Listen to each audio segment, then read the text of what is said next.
organize with match committee. In fact, omo be fra park no so. Ekura no. I take it side brother. By virtue of almost statements we are here. Any certain threat we are here.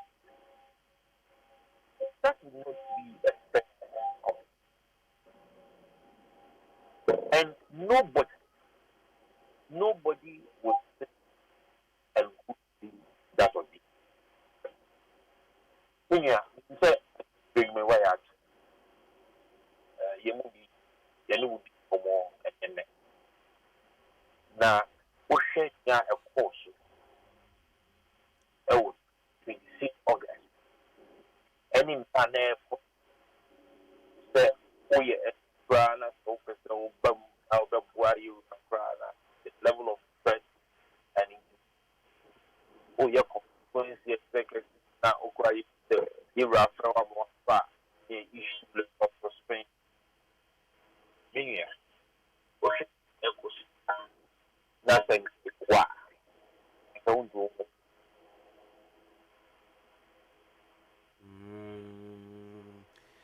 Then back to the question. Now, Oka and Chebia say, oh, maybe a CC, Emma 2008, and who could answer Betchino? Could be a simple phone and a car you'll buy, you know. And a Biaco echoes of the past. Aquacoyi and Semna Bama, a Bise, BJ Darocha, Ekai, Emra Alan Chino Hono. Say, a more beyond name Cocasa, my name, maybe him, or baby moi. Obe Baba Beasa Coco, Barton, or best shitty, and tete, yeah, MPP Manukum. And in Crawford said, dear BJ Darocha, Ekai, and a Daway. Now, a buyer may be so easy, you say, and yet, 1998 or so, Sunyai. Mampenina now the Neko for Ecosia, something similar also happened. Nana, ya can me no album near Bissase. We've been at dinner one or so, be me Felisa at this point, me chimney one. Dear BJ Darocha Kaye, the significant and the saying.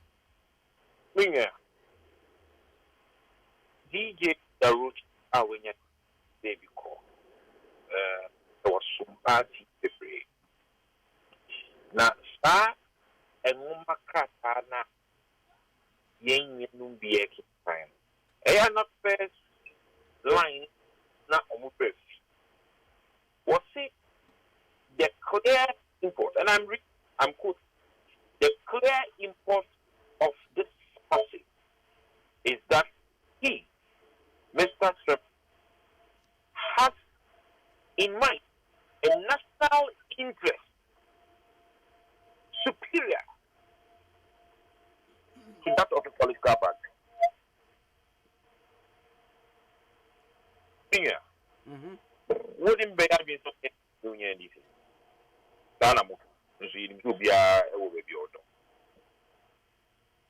Your party's interest as a national interest that will lead to transformation development. We are national back.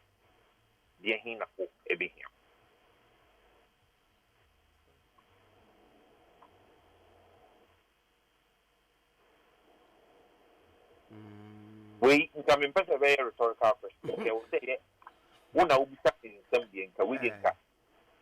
You will see what Nike, we are no more. I don't know about a student or person head diabolic in person bands or say, pardon. Pardon. Oh, what's it?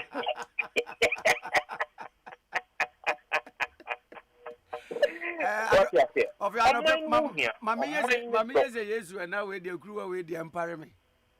On my own doctor, on my own country, on my own coso, Ghana Mebu Dutch. This is a selfless man. This is a man that has vision at heart. That is what we should be looking at now. But sir, just move away from the partisan politics. Obinsu we are coming from somewhere in Yako baby Ninti. They are BJ Darocha Kai and so can yampa. Sir, and then they are Bemu. 101.7. Enka no nkayewura ebe ye omo nyanye Ghana mkoso enka enko base sisi ya nipa bi eye omo ya na nipa bi adwini ka omo se ebum Ghana akosh ku bi nsa eno mo ye ni omo fe menye sure senka yewura ene sisi ya senye yewura dige da rocha eka sa we any sa we are yet see and get back. Now, a big also believe we say after the special delegate conference in Libya, Oran and Kyerematen more than mono, or who say, and you're motivative enough for say, or the back November 4. And Jakwa say, oh, Kaya won't mean in Yemen to addition the case, what you know. Well, you Daniel, you have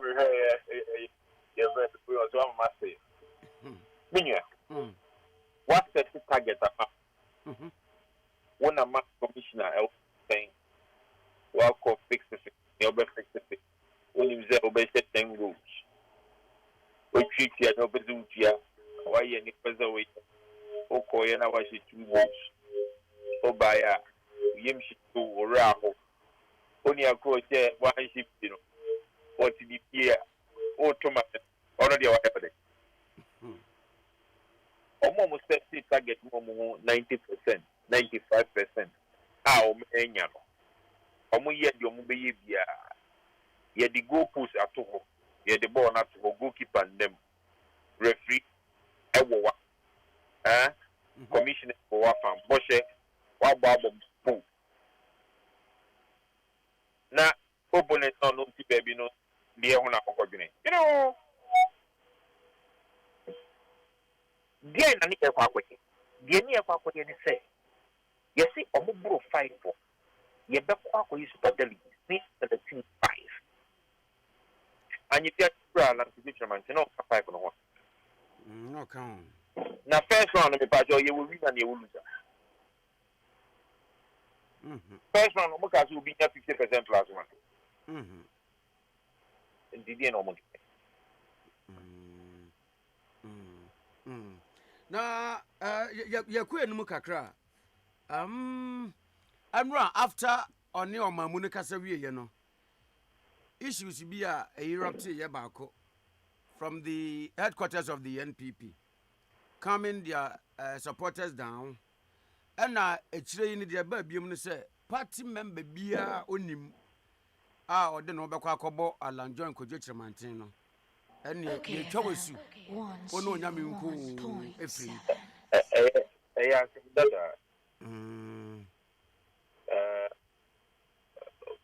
party constitution no ewo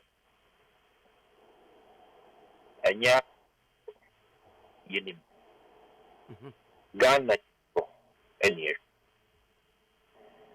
omo trust answer mrantie omo signature eshisha si paper omo kura ya kasa boajo omo kumamu eyo omo de ne ekos se yenya obi a wenya duro aka omo ntimi a oba beji of mine si ho na waka o my muni da pom ne apija o my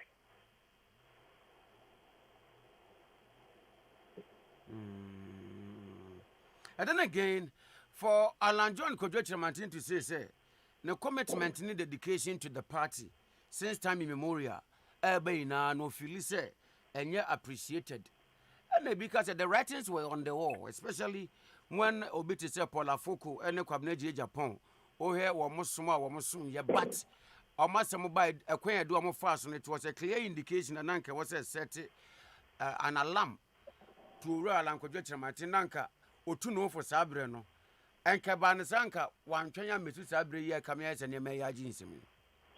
Yem pie boy for the Bianes as in here at KBC.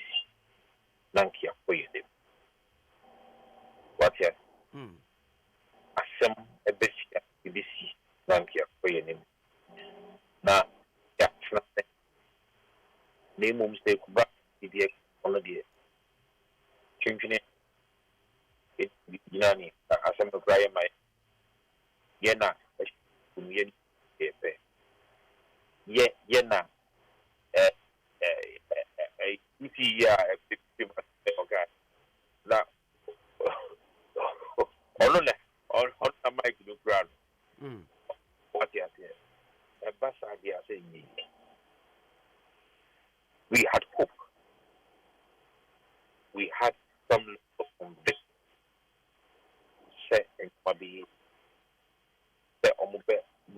my moving forward into this delegates conference. Think you can guidance to the primaries. No, it's with we and you buffoon to an extent. Only for the can withdraw.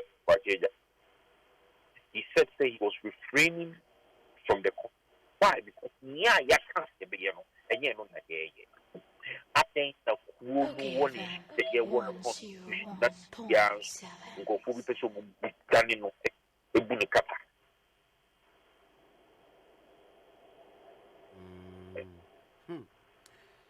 Offer Yeah. after yen zero commanded down to the Vision 2024. Mami Mr. Sir, what is the motivation?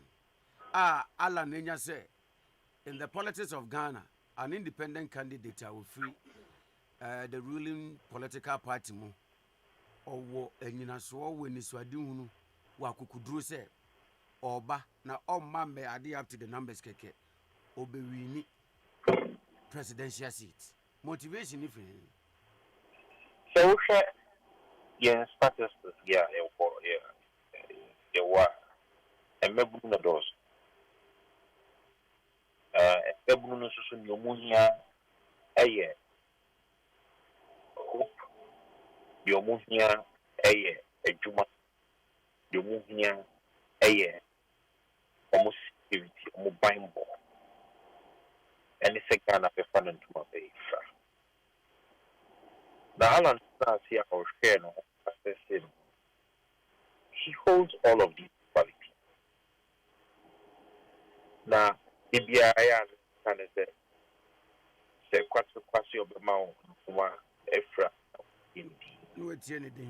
What has been his achievement as a minister for trade and 67 business representatives under his worship, no? More than 5 big automobile companies across the world have the assembling plants for Ghana. Meaning, and that watch my the brainchild, AFCFT, Africa's biggest market, almost headquarters of Ghana, over 120 operational 1D, 1F. The OHE programs are audit to appointment to enhance the private sector. A bit is business regulatory reforms are what they buy. Unipass here are the buy. Any a whole lot. Pass and see my more. Greater Kumasi or Moya Wajume. And no expect minister. That's it. If you be sick, your mind in Shannon. That's it. He is in the helm of affairs. Nani only trimno and will be pushy. Segan Yanya. Ghana be a that is what motivates him.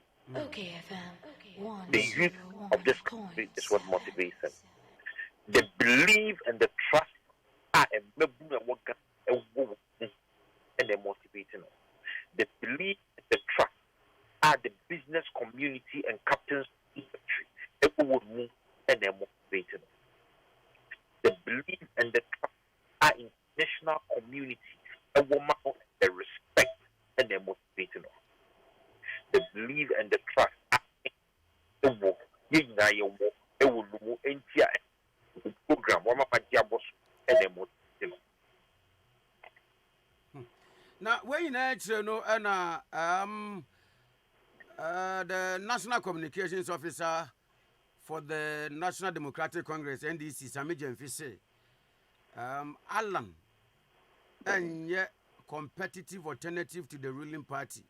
Twas what to say, we here resigning and why resigning so or day on one as an independent candidate in his words as Omako Tunos, no democratic or peace-loving Ghanaian will follow Alan Kyerematen, giving the reasons for his resignation from the party.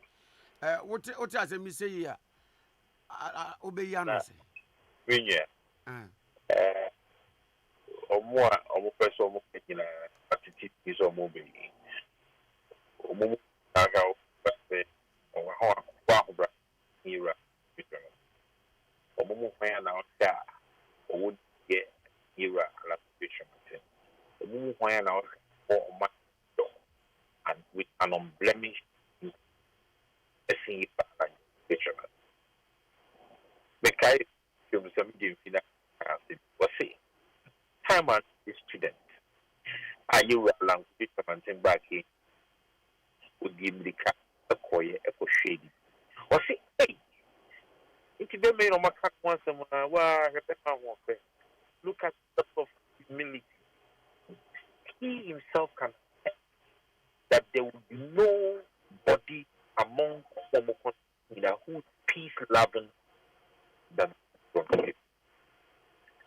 I am a lawyer, a director of communications. Means to me, I cannot put him, hold him to that.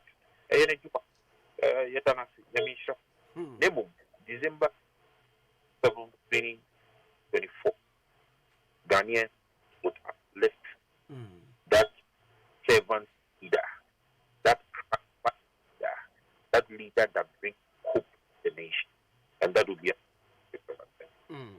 whether them DJ cry on the front page of the Daily Graphic. Okay, will be say 101. Alan's third force. Alan's third force agenda. Is it a farce or a reality? Is it a farce, as in FARCE? A farce or a reality? Or a reality? I will just send you what picture I just been there. Now, I said, a bonichi dom, a phone abaso decision about it as well. It is more than real. It's more than real. Propaganda giving you a very break. But it is a real. And we would realize this object.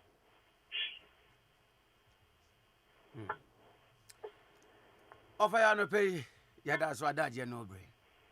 Yamisha. Nana ya sapon, Ura Alan John Kojo Kyerematen, ne personal assistant, ne boa force runko, and I no bon komo. I was some of it, a via no me no economiansa. A better Ghana. Na atre akobia safa na ina ehun komo na your boy and bringing a time to 38 minutes into 7 live on OK 101.7 FM. Now this way chocolate drink wonu mu a any your friend menyama de ama me besu amintiu ama this way chocolate drink wonu mu sweet fantabialo eye kokko ano ne de wenwenwam asa wonu mu a ufili muchu mudu na kokko so mfa so de ni na kogu mu e ma wo yada numbi eye aduane mu a unya pano na meat pie na spring roll afaboso ana biscuit afaboso na obetene dem mo mesesa kosu agwabo age atena se dan kwaku yabo anso so aba besra ye nche na okoya sports mrs mrs machine ye nio sofo na boko de nyame adom nyame gusu ehira ye me na di adefo wadu na de ohu Mse me na di o penimpa na okoja oja nechi ye oja ode je me na di so onu ota aboga nti obanko ade ya me ho befe obi aboga beba obi aboga beba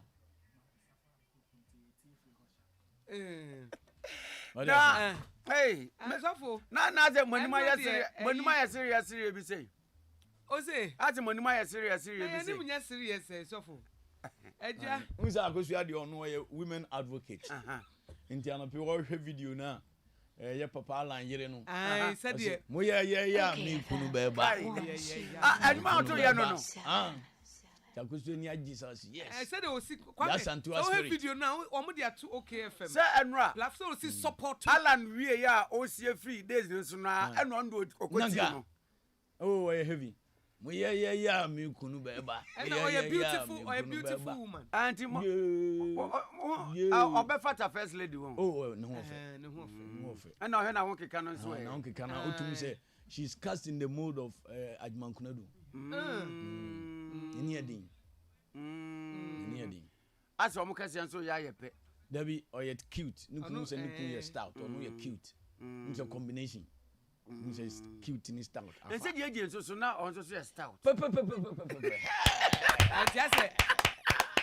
Afa. First lady. I ever no can come on you go. There be say oh ye mfanto. Mfanto wudi na prison ni wira ho. Oh, na ku busa se nkomo no de ko.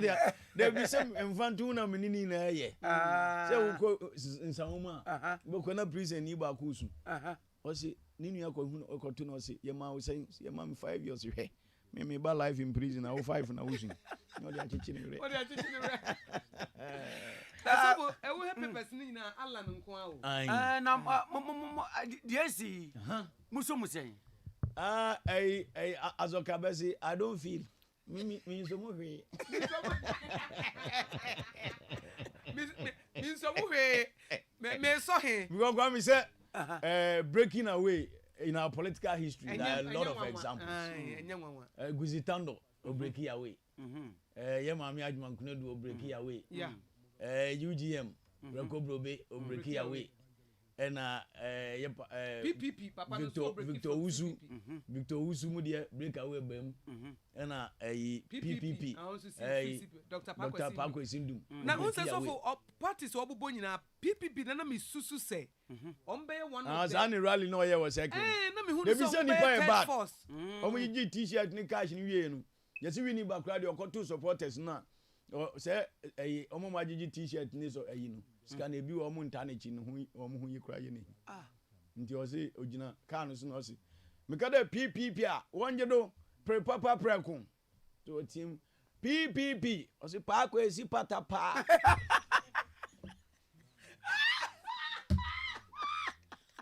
OKFM 101.7. Oh, you really my body and then you grow for the other. Because you don't want to cash out your t-shirt. Oh no, now why you in the campaign? Someone got a papa prekono. And no na me Susu say be third force pa say they see buy no. As I rally no was second day. And now who baby abedu bia na nkofo hye ne t-shirt. But I said they dan kai nipa nye o. Nipa nye. What does any?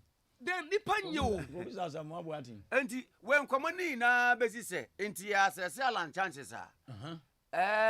Ebeyam from a bobo ma hwide mo ayegidi ana.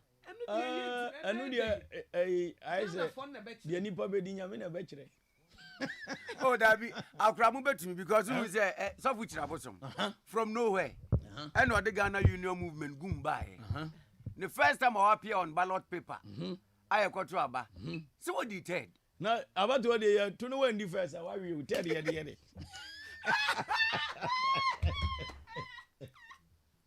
About what they anything about from first worry. I don't know, I got you quite.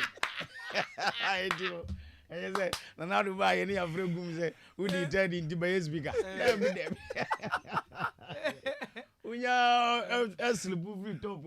But make in terms of impact. Impact bay. Maybe good impact bay. Yaman agree. What detail? O to be detail. Yabuba Banui no. They near the man. Obesan CPP ni PNC for you now. See. Ya tu Banui impact in one. Asa. And one say I go to go mbabo. Presidential election results. NPP no NDC you anu no ye bo wiasa na na electoral commission so declare say to so third abato de and no for so now the difference ye mfa third nchichi ye o de chichori o kwa beso usi ka she ware o so de chichori nana there is a one difference we investment na she Skana di second ahe third ahe indi ya rejijire be na we mu wa go boka out me de jimire my question am person me bisa no pe obi a odin na no beto nkomo ibim se oni alana enka de ekoso ni de ekoyina bayina no enka what will be your best decision nana unim let me be very serious here no kura ni nyame anim se we ni grievances na enumerate na emu oya I say mo we busuam na obi anim se una akonwa to ayede be ma wo na ye de afa akọ ho ye de afa akọ ho so a na abrowetia no we busuam no oni ebusuam panimfo no agange etia wo kwame mu ya however the reason why say me yala na nka me take step no take ye ni say under Jack 101.7 politicians are almost any PS ni be scheme man just that it was unsuccessful. What do I say? There's a done the what can they say? Think no na me be chichi me say a part of the game. 2008 na mampanyi da exactly. Na mampanyi da ko 4 tan. Onu so scheme man. Na sabra no so yetete say DC for kra na o support kra yi wo mo. Exactly. Etia say na try. You have been a beneficiary of the same dirty political game. Yeah, udi bia you obi pay. Yes, I would na amfa. Exactly. Just that you were unsuccessful. And we kra na yenwie. Then the chance on so be successful and not unsuccessful. If I were him, come yaudien the ya, but midway no subachi chimire say at some point I also became a beneficiary of the same political trick, a gimmick. Aminya will be penny exactly. But no vice president. None of them found the comparison in say party machinery eta Dr. Baumiechi and why peeved. Comparison and say at that time the party machinery was also behind him. What do you say? Now your party na government no. Government said government. In Timmy Van say now we share Alan's statement now. Clearly he's insinuating say the government machinery is behind Dr. Baumia. In 2008 government machinery was behind him. Somebody also suffered the same the outcome number one resign. You get it? In Tinkamimi no no they are. Nka me no be ya rechiche say they mo dey me dey ya because obi anim say duru me so. However, because I benefited from the same political gimmick no. Nyawe I will let go. Because so kai say 2008 kra na omampanyi a otie adwase no kra no ayemobo. Say wo kai a. Say wo kai a. Ada na ne bibie. Oh, say at that time no party no faithfuls no so believe say nanado na edru no so etidi enti na Jack akotai Alanechi. Now so the new wuram. Oh, then and we all saw it. And then the tradition of the party came in. Exactly. Intina you say ucha abe duatu form. Say what they pensefu. No one yebia. Now do we near to akokuna nim. So ye dey be promo obenya akokuna kakra de achicho. Nti yes, oje enoma na enumerating the moya. Pa because no be enim say ni time ni. But in coming no one come kwashem kokro mu so a me did see 2008 ni be balance. But akure ba ku bi ada ba yen hwe say the party faithfuls no wo mu say no tradition bi da wo say edru nana so. Yeah. And regardless of external influence na na free abamu ba party ni chiche mu no omo disregard e de nana ko. Okay. Yen hwe alandie no does he feel say ebia na when you we haven't gotten to that stage. However, issues now and raising are very legitimate. But I can't mama no see ya. Okay. Oh, say, Biana also so would he not feel say this time around, as the party stood behind Nanado at the time. At the time, should have stood behind him. We no, my friend will say no. Okay. Because you say no, can say. Okay. Emra wa mokoya special delegate conference ni we no. Yeah. Emma 4. And the call, yeah, what's it? Kyerematen, Ejako, and Francis Adenimu, you're 2 months from nowhere, and a council of elders, no far. And she said, Yafu Frobia, Womo de beto. No, the issues not raised here. And probably you might think is the party doesn't want to follow the tradition that we follow here. Ade Nanado ebaye. I get it. Against him. I get it. But what I'm saying is that process na de Nanado buy Sa process na ede eda onu ala nanka beba ba omia na beba Kennedy na beba no. Yenyan that stage November for you to conclude. November 4. Exactly. Yenyan that stage for you to conclude. Because issues not raising a legitimate Kwame. Sir, you could say down up a bed na me dey nyumrezo. Oh, but sometimes you also have to exhaust the process. Okay. Because issue not raising say you go to aba na ye nipa 5. Inti a common sense say the ballot mamia me select 5. I don't have to select 1. So issue now raising a very legitimate because assuming say party ni see ko nipa 5. Na hierarchy ni see there be moko amonto ma 1. And no na to man nipa ba kwa nka 5 na ebe dey. You get it? Sure. Nti no sa issue no raising a very legitimate say. Nke say party hierarchy ni ti ase say obi alpha ballot paper na ye nipa 5 na select omo. So you are going to select it according to the way open no. Say be meto ama Dr. Baumia first, meto ama Alan second, meto ama Kennedy third, and meto ama Alan first. No nipa na ye ni selection. So the na party hierarchy ni here. Clearly it shows say omo setting agenda to skew the process. And nipa 10, nipa 11 and omo kwa election. And 9 and 10 assign and also say abangi na yepesi antun baby fa. I think say it should have been respected. Majority carries the vote. And I know some to training. And nobody is saying say Alan in any case. But decision now are taking there like you said Obisan say Mia me the 2008 the nbe chichimire na me jama naka because sa scheme na be scheme bi amam just that odi na anyeye and we no the scheme man no kra ondu ni final destination and when we so obenya na so onya hey agree they are working say ye the ahoboabo ane ahosiesie and na ekọ esa and me hu say process na ye from but have you also thought about it sir? Time and then scheme man with a proof for the resign. One resign. Exactly the point. And now who make a point to be said a Kufuado didn't resign because the beer when you so be said the party is behind him. Party you see the end justifies the means. You be say party tawichi and omun tawichi after November 4. A few people. And think uncle November 4. Exactly, because November 4 not a dozen. Say even class a bribery any day a seeking power now. Nipa na about November 4 no. I learned said there are about 200,000 or so. Kwame boy. I learned said there are about 200,000 people.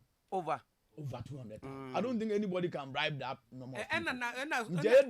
Hey, nipa 200,000. Hey. No go real. Oh, but what party etio sofo. Na sofo I don't make a own. Na sofo a grass posted you funny part 40,000. 40,000 to say class posted I am my baby and you can't and sofo tio Africa politics oh sofo you any sofo one thing so crown is 2008 no sika sen o man chairman delegates fi still aso omotoma nanado exactly one na wo sika no di sika ewuram one na pushi mo one na wo sika basika party for power no mo pewo and be ala na hu say this time around be as a party for nem pen party any and this say ya wo mo ye because na because so who difference between party executives and party delegates yeah party executives in party for no me do say the dan de buy na me so on team masin wie and to them amin ko na no bribu ayen wo bra no go fi kuna do abragu gra anya dey party party for me bata ni wonya zero na kwame party party for me do say delegates na beto aba na do kwame jan ga go fi kuna do yaso ko tongo sia no obodu ya ze mu amungumi ya muni mizri na nya mintia buka Ojafo aka simansia na watwa abo 6 to 8 yatengo nchaso agrade o mama yede mi amungumi ya muni mizri na ze muni mizri kwanya mintia buka because party delegates who omo pewa no omo pew enti na me busa was 2000 and sika saying ɛna saa brɛ na yɛ tete yɛ no Jack kan fa nwuram for Alan okay ba so man to ama no aye kwa ba ne atre nkomonim ade de party ne pewa omo pewa no omo pewa omo pewa no omo pewa sa pepepe eti bi ono wa detect ehunu say say impo say executives no kra mpo na bi omo support no a echire no ebia ende ye ntimi ye nya research bia ebi ono anim so okwa delegates ni nyina kra kohia he may not get the ebia na the embarrassment aba anyway ma menche me ho it can also be a factor but that will not be the only factor. Fantastic submission from Mrs. Akosia Gwabwaje and Dan Kweku Yabua. One time Moses Abba. One time. I was a customer Nana watch about 5 minutes to 8. Ade Akye Abia live on OK 101.7 on the line. Nana Obribwa Ankani Deputy General Secretary. Edema was Nama Nyoku Diabai NPP. What do you find no Obribwa Martin? Yeah, considering Nana Mitchell. Hey, now can you that way? So, I thought me just said that, you know. We won't free money we want. Ghanaians will mortalize my need. The vicar said, yes, no can be. Well, I'm able to admit that because they cannot correct. Namaka no obebi amia biani o mi amia wasam no krakmo no kana e won so no wa particular me wum kra no eduru ba bia obre oho kiro eduru ba bia binim ba mpa wani mu ahwe but no nya bia o so no ntimi nkodi pro ana me nye siko fam I don't behave like that na me mo no sa I think so some of them nyanko point na me na I do a bit. I'm not sorry, I'll be on your bedding. I'm not sorry, I'll be on my order car. Well, car, now we have problem. Now, of course, all capacity in Wilson. And I'm not mystery. Sample, banner, the kind of nutrition, possible. I need to let us have to go and change the plus. I'm called the cool, called Jensen, called Sample. Hey. But could have called the man in Queen Dr. Baumaho campaign in the name of the MPP. And I took the opportunity even to go to the border town, Gunukrum, Koshiabidi. So, again, but no, with God on our side, Tabiano, in Kaimisa, Unyanko Ponduo, Unyanko Poncho, Nimisamo, Makaimisa, Unyanko Poncho, Muase. Na carry him to Uncle Paul and Mr. Oma Broko on Yapa. So I know because of Madame Assassin, most of my count be proud of my man. Who comes around sitting in our above. Yo, there was a Madame. Nana, ya wine commandania. Casafidia also and Albacca say. Who say Alan join Kyerematen or Betino every NPP. Osuna manyoku nim na wote ne ho a onja ya manyosem obekoso aye na manyosem ne se do be enuni 2024 mampeni abato akansi no ode ne ubekom na obekoso independent onkote party na ode akọ na jeche patakari na wo hyehu ya na za wo petatakrema na za wo se tasba ana Rosie eno de hu oh because me parking time more. We can live in okay, come on, we can okay, come on for a mount country. Okay, come on, a boy. You can my to me or dress it. If you are quiet with the community, if you know the community. That explains why I'm very strong in my belief that some people about me about from my bank. But MPP about me about they would eventually win. Then when MPP as a party mania, it is an alternative. No serious soul searching exercise. Serious introspection. Serious introspection. In metaphysics, a kind of self-introspection. Because you never been attraction. Nyama bebre afane kwanso. Nyama bebre amabinumu aboto. Nyama bebre amabinumu ababu. But you know, we need to move ahead, get power, and sit down. I said, that I couldn't go to Minoso. Now, I couldn't go to Minoso, maybe a quick channel. One can say, Kaho, Mamu Janintu. What the numbers be? No me and the crew. No crew, you are not pilot of premises. Someone can say, go to Minoso. Or yeah, they're not way. That's the way. No, see, I foresaw it so about them. But when some no okay, no. Let's in the pen, any paper from home. I can be the M1, because me coffee is full and I'm a commission money. I don't go. The can't show the call. The other can say 90 years. In Minata, because Santiano, you make it up for them. Because Santia, the Union, for them 90 years. Let us behave like the Roman Catholic Church. Roman Sereno. We are so that's how we shake us up. Naturally, with the war, and yet, easy say Roman for excommunicate you. And yet, they will not excommunicate you unless a situation pan on their excommunicate you. Not all the war, they will say that you're about Roman view. So, Catholics, they don't excommunicate their priests. No, they'll be the Nauko. So, let's move ahead. He's entitled to use. Let's say good riddance. On the Bible, one Monkassan, and Yasa, Obertana, who your minister. Now you wait, now you wait. Then I like to associate him. You're here. You've been considered. Then I know you're clear. You're some benefits who were just so wow, didn't cry down a cacra. Doctor, a year, mother, bedidine. We are actually no dear, Yay, I cannot crown.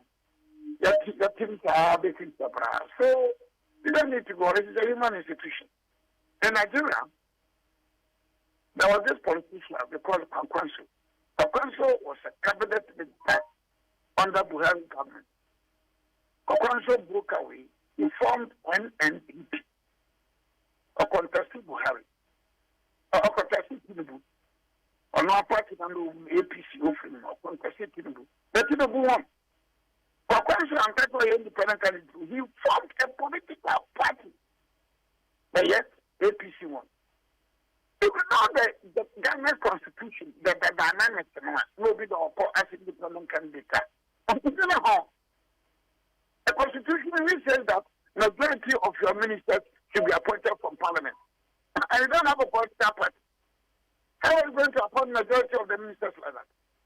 But you see, this is not a time for us to be doing semantics or constitutional interpretation. Let's get focused. But Miababa is going to win November.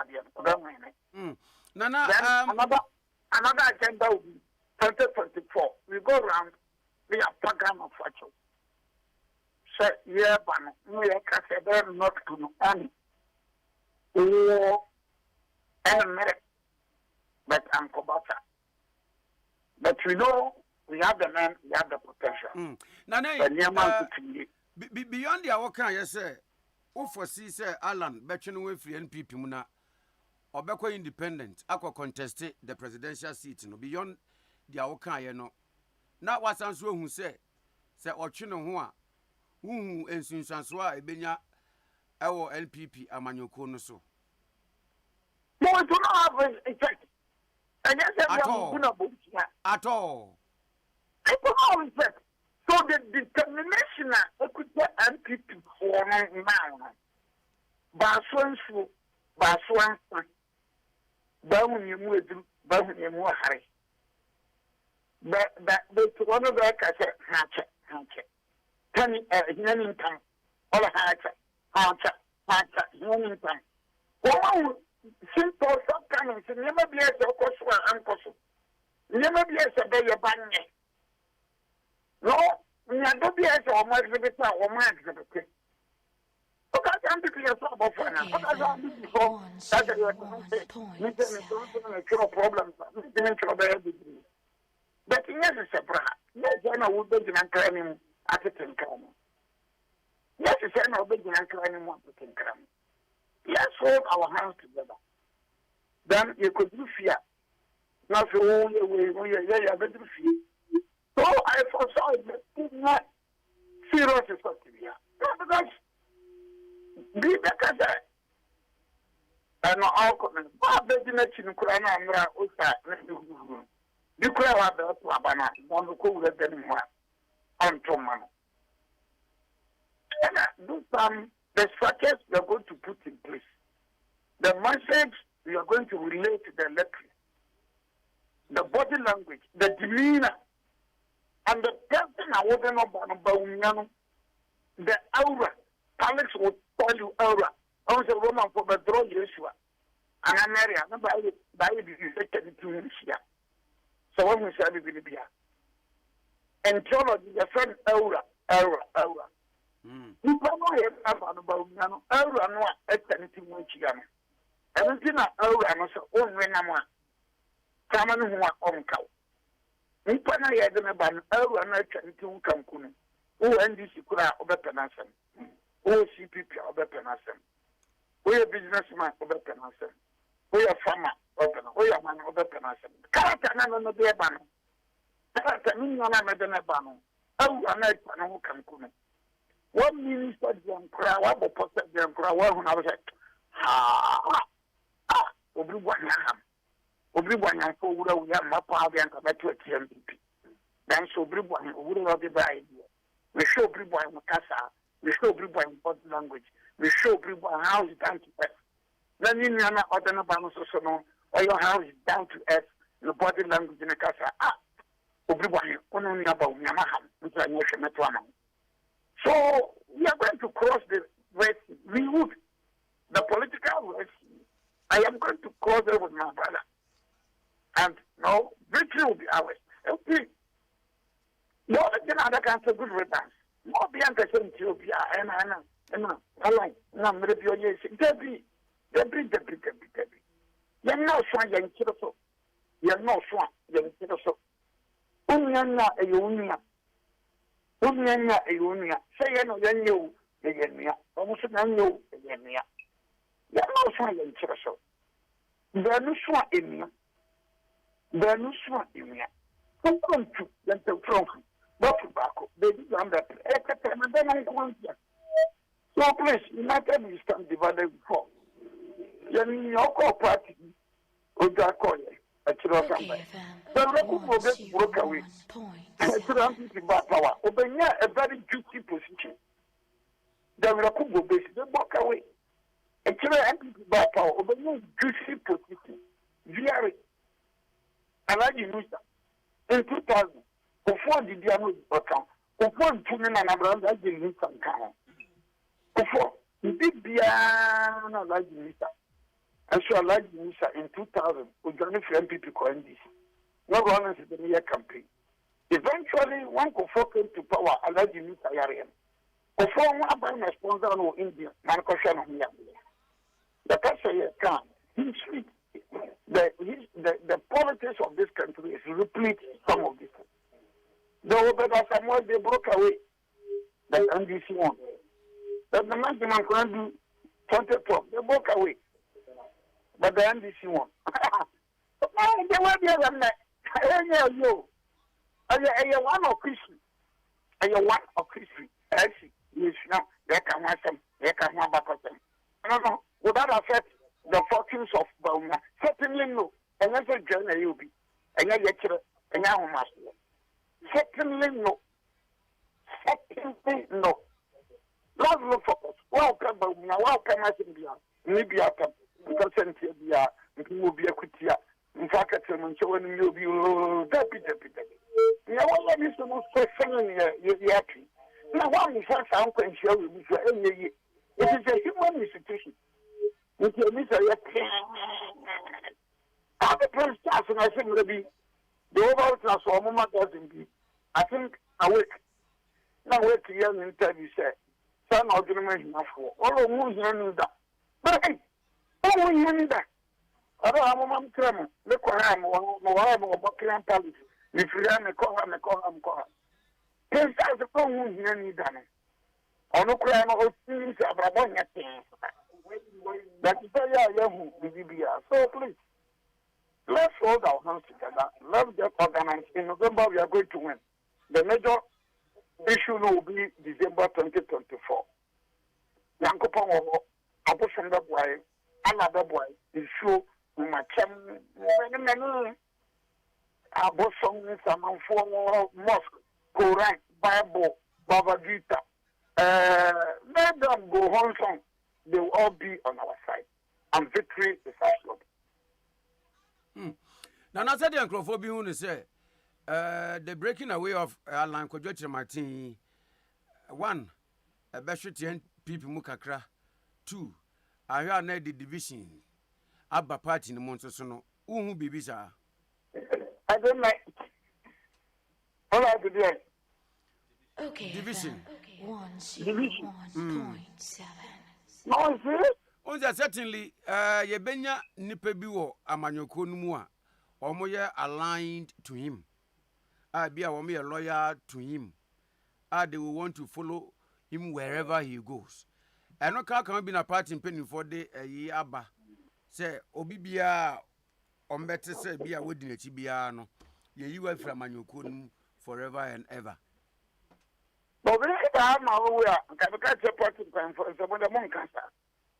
Look at a bed to say, all corner. Oh, no, my account. But I remember if I have my own way, I can catch a party for the monk.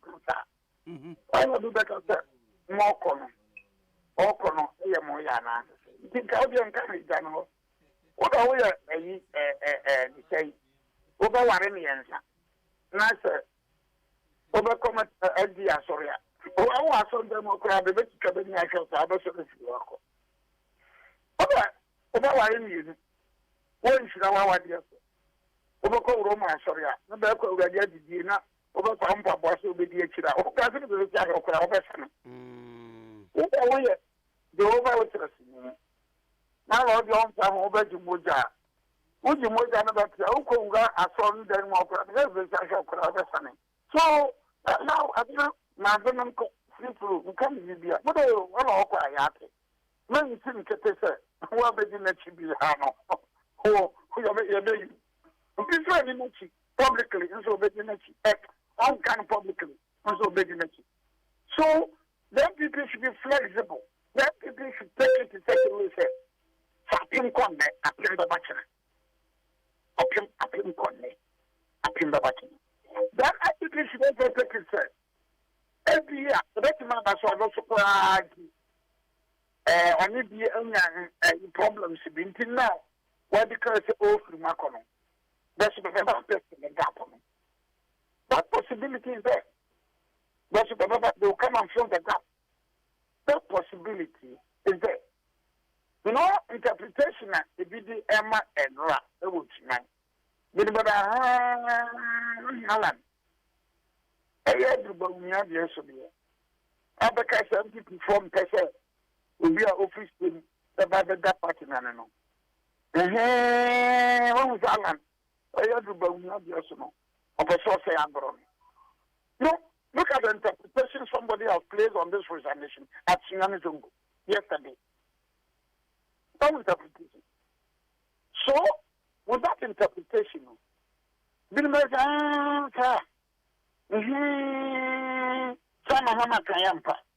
the Mahama can walk November. Then you quickly go and fill in that. And so that possibility is there. And then you go out and fill the gap. Based on the interpretation now, at the man always in the zone, or you for or kind of from you. So please. Let and go for Muka Tublo one. I guess a Colonca Chiblo. Let's take it. Maybe I'm the family Tublo. I don't think man. As a Bomia's brother. As a Bomia's crusader. They have Tublo. I don't think that there will be an end of the crowd. The other panic can say 8 minutes. Now that we go, you did Barcelona by 2-0. 80th minute. The other one can say, hey, I did say I car. And then I'm instant. in my instance, catch us ahead. Bassa never do, Bassa, your Bassa. After the rest of your fellow state up, mention. Not can, Bassa. After the amendment that we will make a question also against what you so. Okay, come on, cannot. I let you cross answer. Not against it for nothing. Against it for you. But it's not the some I want to. After the Mr. Southern cost Grace Man Penny. Murata Penny. No, because the brother and national people want some planning no black up. Yamia Duma. Ochina mekwa akofa sa nkofo nkomo we yaba and then yane Bentley no everybody know we did well but you know Manchester United ya more than what from o de nyame aduma ochina na and na de I just have a 7 years possible because Bruno Fernandes go no next say the one mabo Nancy from no a Newcastle boy who was some baller or boy like I said, Manchester, you're really too. And you're the top four, you're the team. And you're asking a ball on them. Any Tottenham, the Tottenham. Just standard of player power or exhibiting an animal. Yamia Duma, what's not? Message Dania, but Trama, Yabon Comonia, defensive play noir, Ten Hag, the bar, Bonimuno. And Nami Fee said, Omia 2 compactors will keep poor more.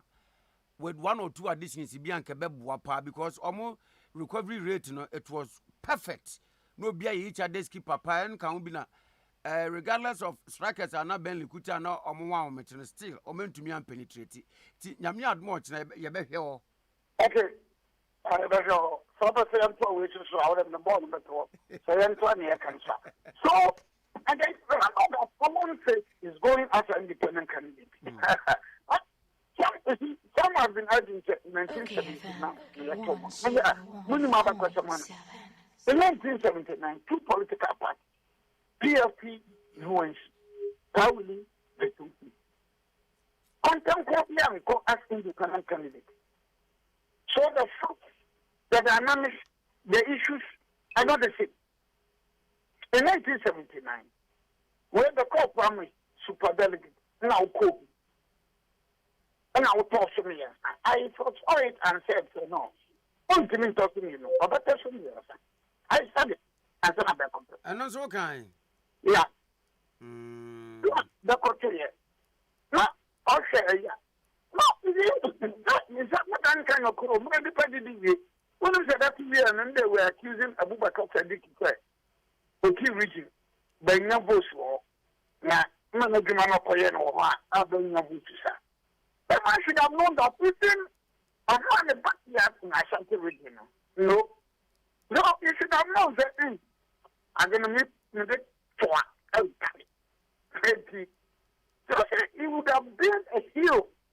If I said, look, looking at the circumstances now, Majai Jamami Yabauna. I think that it would have worked well for him now and the foreseeable future. It would have worked well for him now and the foreseeable future. Nananka working for him now and foreseeable future. How? No. Senya, we call you no with the or resolution be. The name of the American. Winning crowd that I knew you better to me. On touching you. Better to me. Send me this not by. And now, there's no other way. I cry out for continent. Adama, what it up for a month of the work, not the thing again. And I just said they were breaking crowd, 15 to 20 make a content. Was I ask them no, I say, and said, the same, the person you find himself.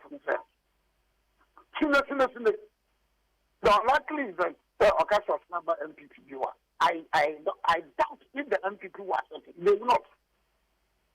In the light of what happened during DJ Darochadian, the better thing sends someone for about the people, not to set up for, and so be it. And I'm here, all of course, you see, but the dinner, then penny, then you're in the brave back to them. Look, I'm not some pan on the business of them, so balance. Yeah, you what you call your. So, we have created a situation for instance. Other from work, I like to happen. That one talk about the two own coming. That the offer to Subananti own coming. So, that would mark the end of his political career in this country.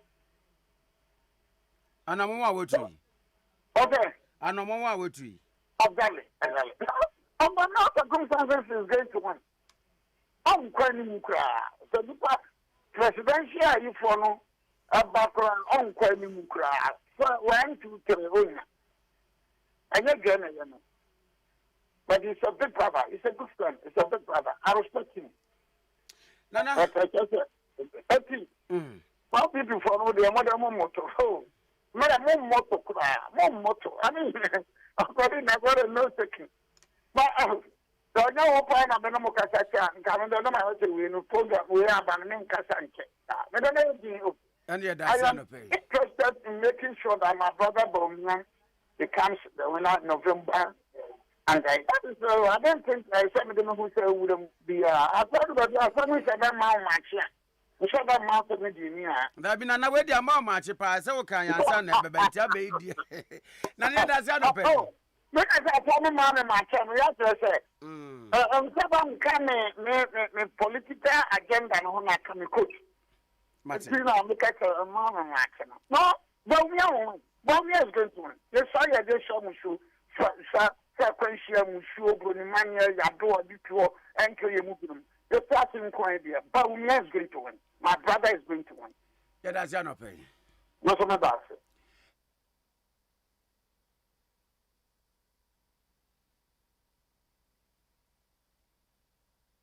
Na no bribu ahin eye kane trefo peni abedi chire edema na NPP osuna manyokuo na ye ne twetwe nkomo no also on the line sabri ya no nwotwe aba pounds medio no ba koyi eye the chief executive officer for Atamils Institute Ora Samuel Kwaku Anyido oh we seems to have lost him. Yabese Sabeka Kwaku Anyido na ye no abonkomo na obeba me abonkomo yi na endpoint homeopathic clinic ekwanya yase once na fast foka gbenwan se otare front seat nechi kwanya endpoint homeopathic clinic de sayare no but de obehu an se ohun ato fine ama oyare a wo de call ye no yare no efri ho ma me nkomra na ye monwura endpoint homeopathic clinic na ye nkohwe yare a Dr. Dubuaten esa yensa ka Kwaku Anyido obiom 101.7. yes sir Martin. Good morning also. Pacha na bako die Yakupanda ma departure now sir. Yenso sa sedane ye de manyame. Good. Wonya ayi hoho ewo Jerusalem yidie wate asemu anura wi economy ensa. Yeah. Eba beto odwa Alan John Kojo Kyerematen afedo wase dondo afront gale oni NPP amanyokuno tonkwanta omapai also for some Kwaku Anyido aji asem yise. Well, Babi Cheje for interesting. I mean, it's nothing new. Alan say we're resigning.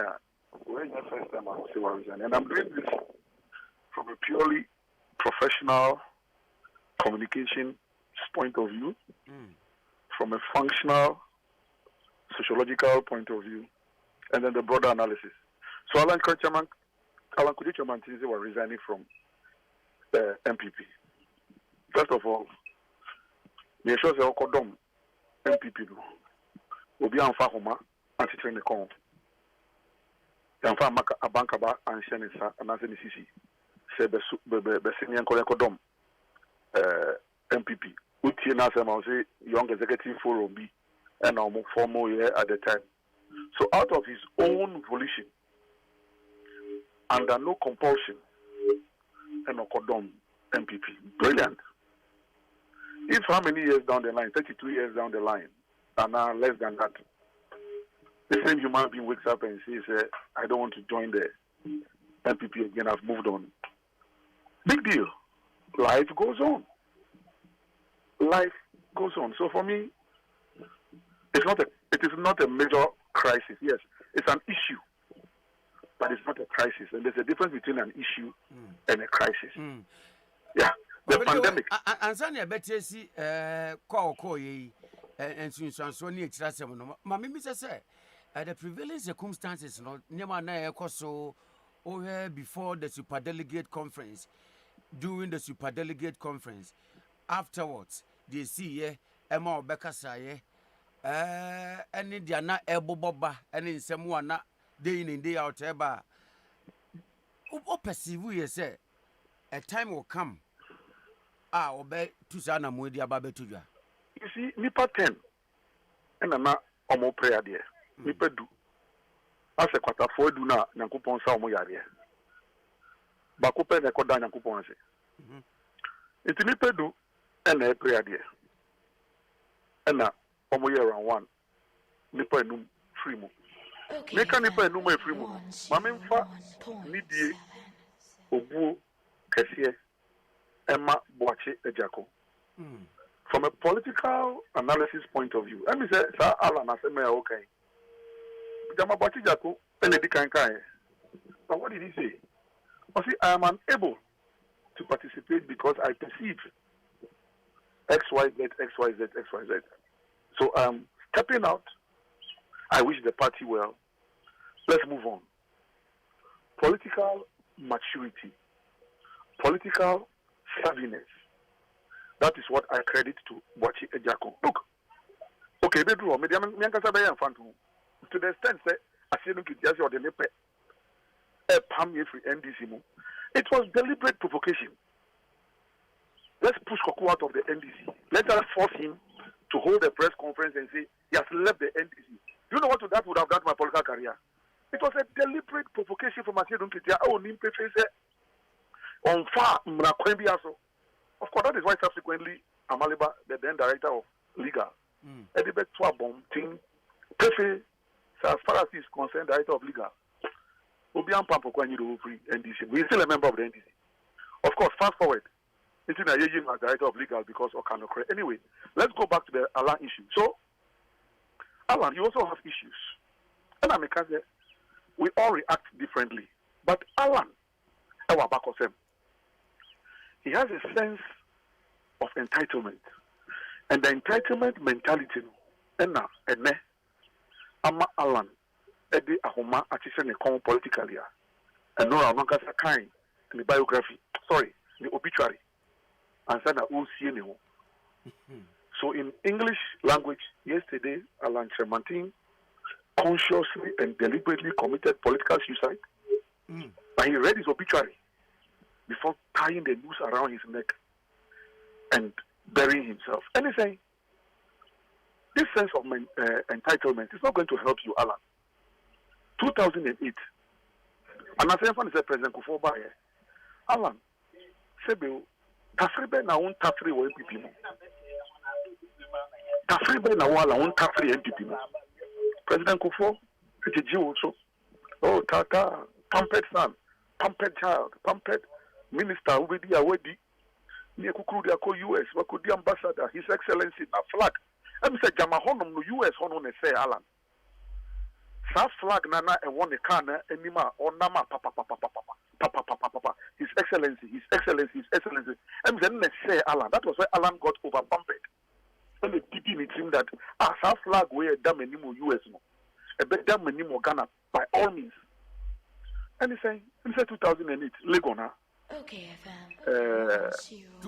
2007. Sorry, 2007. I'm not going to say 2008.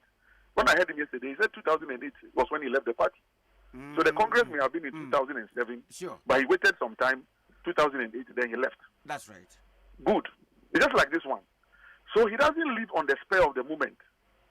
He consciously sits, plans, then he plots to live for his own personal reason. You see, if on the spur of the moment, and I will see, we're free man. Or because I can say, oh, let's allow him. It's the spur of the moment. But this one, from 2007, 2008, he actually spends time, sits down, plans, he plots, then he executes. Say me free. Now my say now 2008 to free. What did the Rocha say? The Rocha said, look, this guy, if we don't allow him to go now, years down the line, he will come back again with this same formula. History has an interesting way of repeating itself. The year in 2008 is the same thing he's doing now again. Or see with free party. Now, fine, no problem. But let's now do the broader analysis. Or free party, or say on tea party. There be me Alan Kyerematen. A drew me so. Me tea party. It's a movement. Hey, also for Kwame. Democracy here practicing here Western style democracy and a by from ancient Greek and as ancient Greece. What do you want the party? Also what the movement? And the Alan doesn't want to work hard. The entitlement mentality. I will not work. I will not dirty my hands. I will not soil myself, but I want to become president because at one point in time I was ambassador to the US and I enjoyed flying the Ghana flag and using the coat of arms. His Excellency Alan Kyerematen, so I want to become president. So I'm forming a movement. MPP ni NDC, we keeping my political structures. So me, my movement, I don't have branch secretary. I don't have branch chairman. I don't have constituency chairman. I don't have regional chairman. I don't have general secretary. I don't have national chairman. Me see me who hine our movement. And this is when I listened to him from a political communication point of view. I was just feeling sorry for Alan. My government and my government and my government. Oh yeah, Alan, your government, not the government of the movement, not the government of the people, not the government of those who are suffering. My government, my government, my government. Until there will be no Congress in the movement to decide democratically who leads the movement.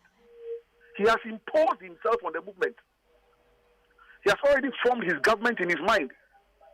So what kind of movement is that? A movement of Hitler? A movement of Mussolini? A movement of Bokassa? That is a despotic movement. It's not a democratic movement. You are running away from a democracy which supposedly didn't give you the chance to become leader of a political party. Then you set up a movement which and you impose yourself on that movement. There's no chance for democratic election of leader for the movement. And Ghanaians should go, the other political parties should go and work hard and get the members of parliament. Then when they vote for you from that movement to become the despotic president, then you become a despotic leader upon all of us. Okay. Into MPP now, and then we group MPP ni mufi. Into constitution they say you must choose majority of your ministers from parliament. Into MPP no, obako ko choose ministers ni be free MPP no. And then you be free NDC. You should come and tell us. How is he going to run the government? And I can say, Alan, who are free? President Kufuor Breso. Nana Dubai, when Jawan Kwanje, 6 years, trade. Now we are now say we are resigning, presidential flag bearer. No problem. So 2-3 weeks ago, another a month ago, Alan, you were hoping that you will lead this MPP that you are criticizing today. So if you had won at the superdelegates and looking forward to 4th November to win the main primaries, would you have held this press conference? Yes, I agree. There's a strong appetite for a third force, but certainly not Alan Kyerematen to lead that third force. I didn't. Yeah, because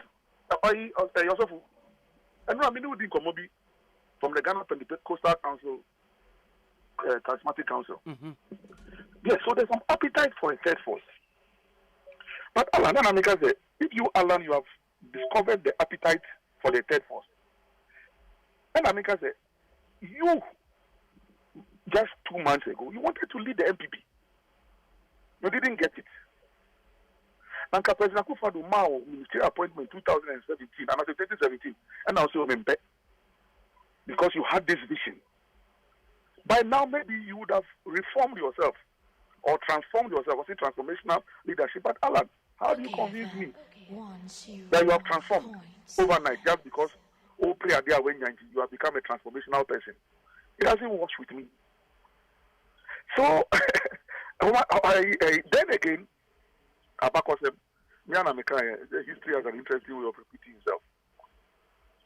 Or see, 1977, and an Champ Professor Union Government. Amfa. Alan Union Government. It will not be president. Then he's bringing MPP and NDC together under his union government. He thinks that it's going to work. He and Kyerematen has the capacity to bring NDC and MPP together. So it's a movement now over Bayero. Why never any running meeting? Sir, Obibesiana say afre Naija wamasha senti wamo betoto niema na wama yenseseye. Yes, you want to leave the MPP, no problem. But when you come with this kind of Nancy tactics, and yesterday when I was watching even the conference room where they had the press conference, even from a communications point of view, I don't know what he was trying to communicate. A bunch of old men who don't want to let go of political power. They have enjoyed and enjoyed and enjoyed and enjoyed the same entitlement mentality.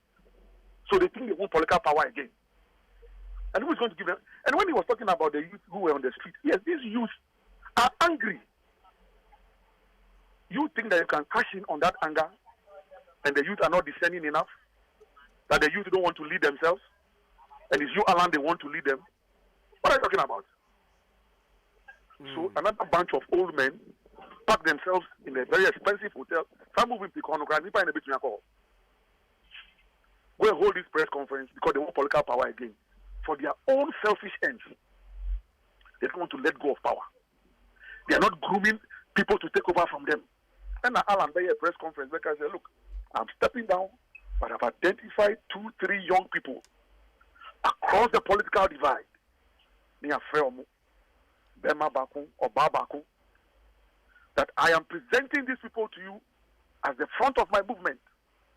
Me, Alan Kyerematen, and the elders you see sitting here, we are going to support this younger generation to take over the mantle of leadership, and we will give them guidance, we will give them advice, we will give them support, spiritual, physical. Alan, Alan, I'm coming to join the movement. But you, Alan, and this bunch of oldies who have long passed their prime but won't let go of political power are telling us that we should turn around and come and follow this movement and give you power. Now, and then Obi said, okay, now Bonidia, wo Alan. I thought in my government, they have specialized the team. And then he is the one who started specializing it. And the argument to also come from another tangent to say, Nipa couldn't the best BBS. Yes. What should the Mamma from time to time be good or my certain structures? No problem, but on no say, he's not interested in a political party. Because he doesn't want to satisfy the EC rules of having representation all over the country, but the EC's rules. He wants to bypass and circumvent a certain process. He's looking for the very easy way out. That's what he's looking for. What's he doing so? And people who know me and know me professionally from my professional PR communications background, or starting a group is so I'm a catcher and say, look, let's watch this thing. This guy is going to fail miserably. You see, because this a groom is so tagline now we're using. There's no message in it. It is empty. It smacks of arrogance and that sense of entitlement. Look. Hey, I farm will be paying. No. There are two different ones. Obviously, a nimnifitity. And obviously, a dreaming. So there are two different things communication wise. Ye nimnifitity. If I that one, on and you no can say ye nimnifitity. And ye base no ne can say nana ye nimwu fitity. Let's do the semantics very well. We know you. This one says that it is my time. There are two different communication arrows. The ground says, and you shall know me, or we will know you. And he knew her. So the ground says, we have known you from the days of the struggle up until now. So we believe in you. This one says that it is now my time. Whether you know me, you don't know me, whether I resigned in 2008 and created this affection for the party, and I came back and I've enjoyed all the perks, whether people like it or not, it is my time. Jesus Christ. I told people, I said, watch this space. Yeah, I'm not in NPP, but from a communications point of view, when I'm teaching my students, in terms of content analysis, in terms of messaging, in terms of branding, I will tell my students, communication students, my PR class, my advertising class, that never use this kind of tagline, because the product will not sell. Let the product sell itself, and let people bear testimony to the efficacy and the strength of the product. But the product itself is imposing itself on people. So that is Alan's problem. And yesterday he did it again. So I was just laughing at him. Or smiling. My government, and my government. Let me just, again, from a communication point of view, that is what President Kufuor used to use at the time. By 2005, that my government, because I was an integral part of the President Mills communication team, but I used to manage it. And I know what I did with that President Kufuor's epithet. My government. All I did was to tell my candidate, you will never personalize anything to yourself. My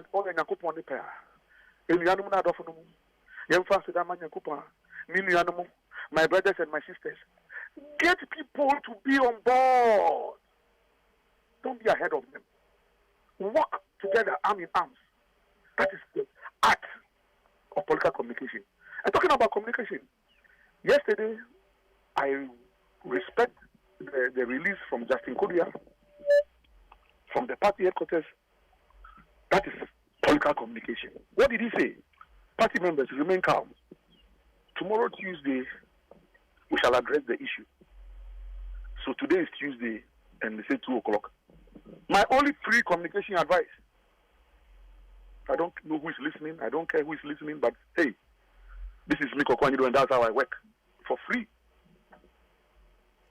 My only advice to them today, yesterday was good. The party must build on it this afternoon. Do not go and respond one by one to the things Alan Kyerematen said yesterday. In crisis communication, there's a basic principle and the most time-tested principle in crisis communication. The principle of 3 P's. You pity, you praise, and you promise. Or on the other hand, you express empathy, there's commendation, and then you give hope. For goodness sake, MPP, if you want to survive this storm, do not go and hold any lengthy press conference and responding to the issues when Alan say, and yes, he say. But what's what admitted said they are a storm? Yeah, but it's not the crisis that will sink, it will sink them. But I'm saying, if they manage, you see, a booby trap. Say if Sebia Metu, I see, I'm saying, okay, somewhere in your presentation earlier on, say, as a way, no, a significant effect be on the party. Depending on how they manage it. Because he set some traps, he's thrown some things out there.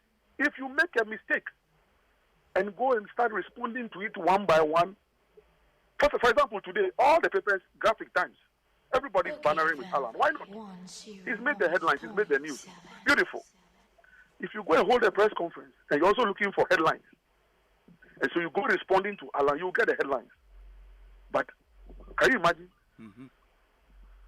So for the next 1 week into the next 2 weeks, and I wait, he's saying, look, the man has resigned. He says he won't come back. Luckily for you, the MPP, he says, oh, let the MPP still exist as a political entity. In fact, MPP people, go and campaign for your MPs and vote for them. What else do you want? So in this press conference, they should employ the surprise element of PR communication. People are expecting, say, Sayo, Sayo, Sayo. That's in Korea and others. Don't spend more than 30 minutes at that press conference today. What are you going to say?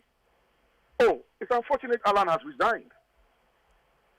Well, he's raised some issues. Well, no problem. The party takes it in good faith. We wish him well in all his new endeavors. He's a Ghanaian. We wish him well. We pray for Godspeed for him. But as a political party and as a government, we are remaining focused. There are issues that government must deal with. We are helping government to deal with it. As a party, we are focused on breaking the eight. That's what we intend to do. Of course, these two shall pass. That is it. What else are you going to say? And I say we're the indeterminate cry. Thank you. And make sure that there's discipline in the communication channel. Nobody should go anywhere and go and start insulting Alan. Because I don't know. The more you insult him, the more you give him traction. And on a trap now, I said, thank you. It's a booby trap. It's a booby trap. So it's up to the MPP and how they manage the situation now. If they themselves, after today, turn it into a crisis, and you're giving my free advice. In an unlikely event, is NPP as a party, NTA, a future with free of charge. Now, one more enter into this banter and then into this crisis. What does Coco and you do foresee? Oh, then they won't survive it. Oh, no. If they make a mistake and they enter into this crisis, how are you going to survive it? Alan himself created his own problem in 2008. He has only come to reinforce the fact that Onya Kukudwa is real politics. He did it once, he done it the second time. Just leave him to go. Follow the advice of Darocha and allow him to go. Don't go chasing his shadows. By Friday, if you don't go and turn this into a crisis, by Friday, this Alan story will no more be a story. Something new will come. Ghanaians will start discussing something new. Mm-hmm. But if you go and turn it into a crisis, because of your own press conference today, and then same to and your Alan appointment, and then he pay, you say, and then his salary, you say, and I'm going to say, wala. If they want to create crisis for themselves, let them go ahead. Me, I'm thinking about myself, my NDC. And let me just say that maybe MPP is lucky. Masa, say a crow, a war, now can in term, na ye pen annual drawer in medical balance. So there's diagnosis and then there's prognosis. You will heal. So maybe MPP is lucky that some diagnosis is taking place, and so they can do the prognosis and do it well. And it's a prognosis I'm giving them for this afternoon. That don't go and create problems for yourself. In my own party, so we are pretending we are not sick. So there's no diagnosis and there will be no prognosis. And to the at least the MPP in their case, they are seeing their disease, their ailment, they can do the diagnosis and do a proper prognosis. But in our case, where we are pretending that there's no disease, how do you do the diagnosis and the prognosis? So, as we say, every misfortune or some misfortunes can be a blessing, depending on the way you turn it around to your advantage. So the MPP has the opportunity to turn this around to their advantage. That's what I'm saying. This afternoon's press conference will determine whether they want to succeed or they want to fail. But that is their business.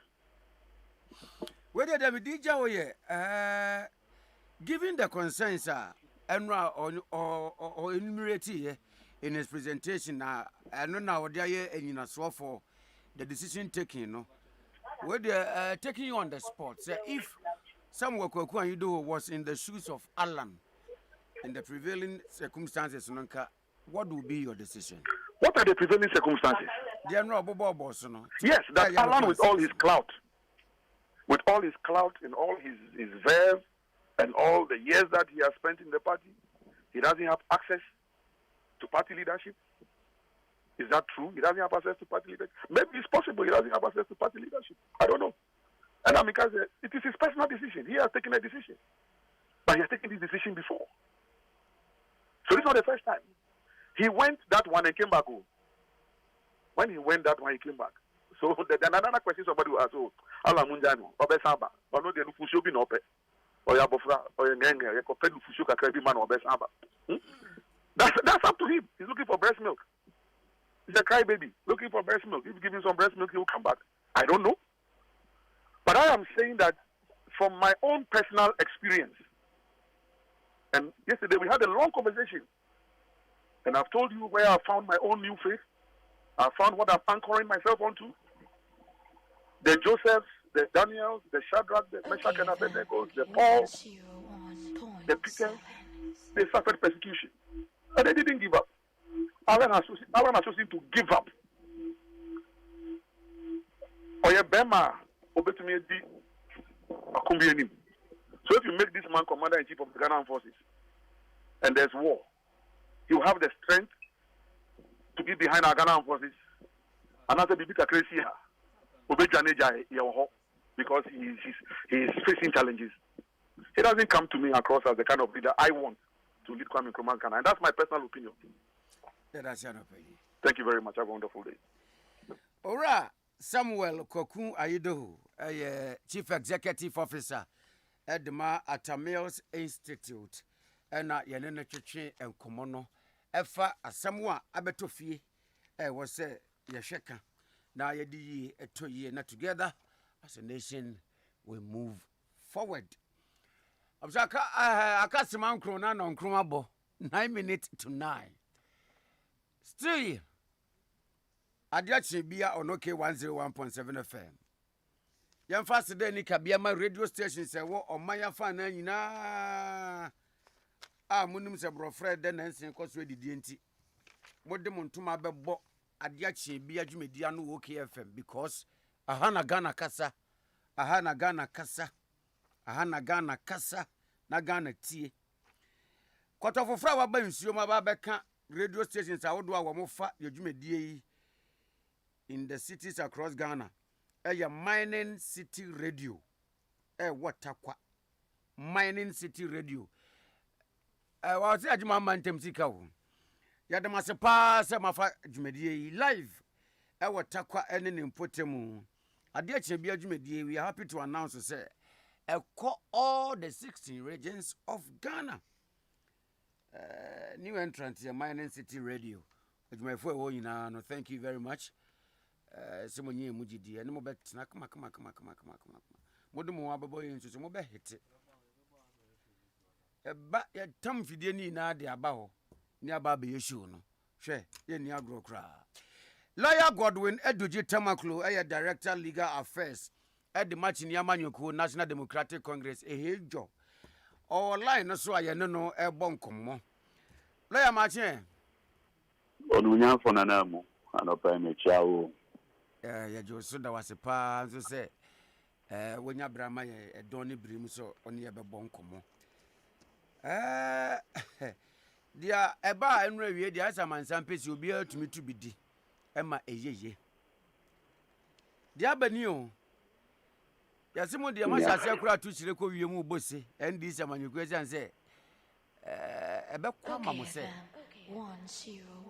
media Fabio Anwa Mitie onumnyanfo Alan Kwejo Kyerematen ejiso deshe emrana o kasa dofopa mama pat ejina de chi na o mano the needed support oba etimede mani kunu na area ho papa na ora ajoje na so ora ho na area ho papa oh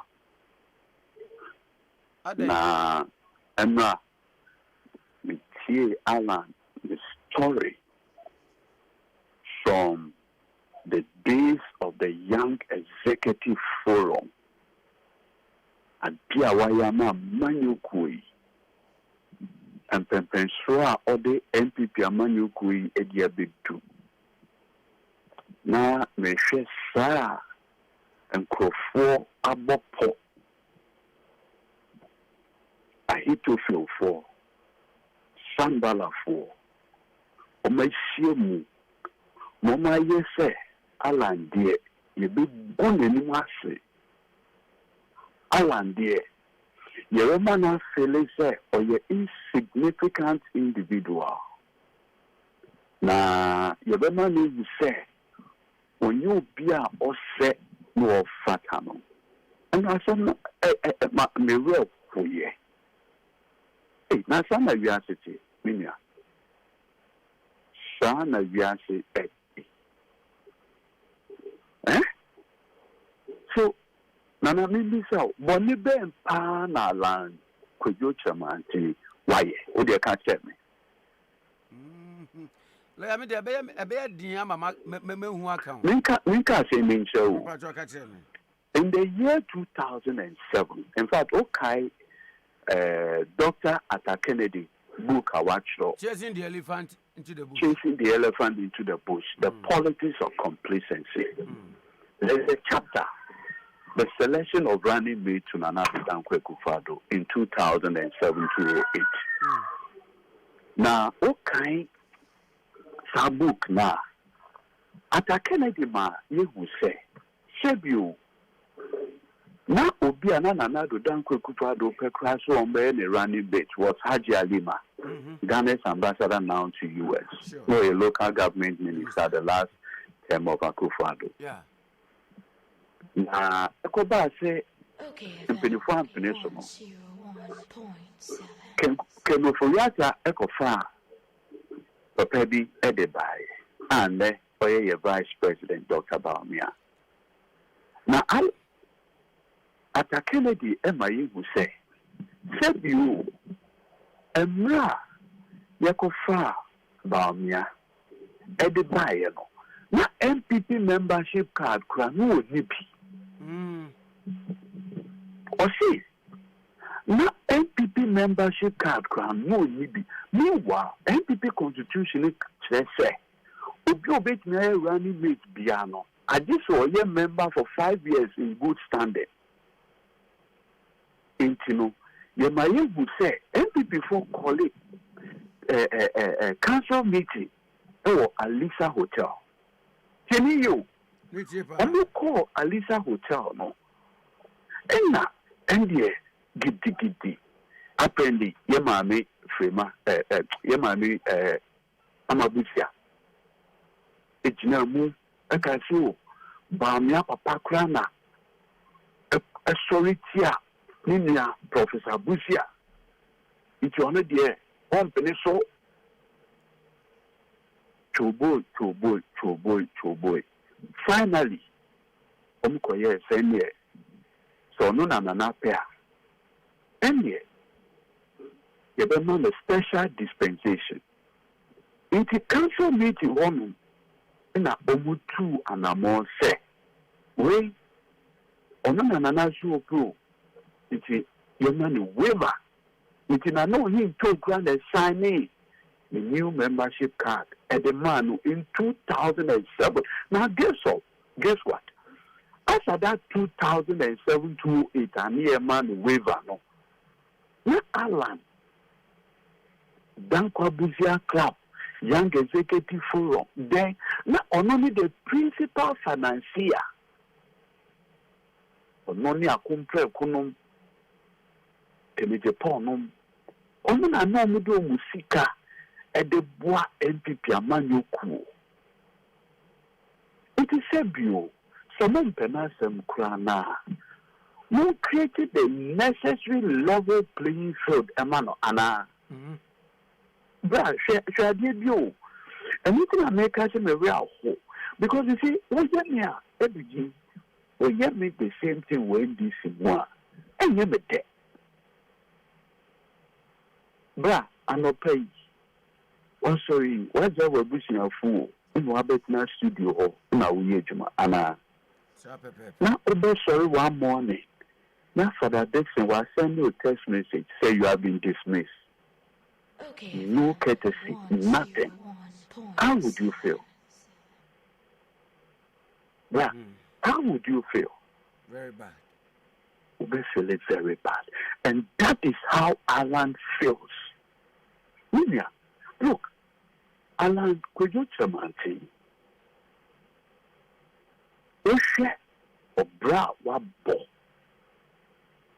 Both in private sector and in public life.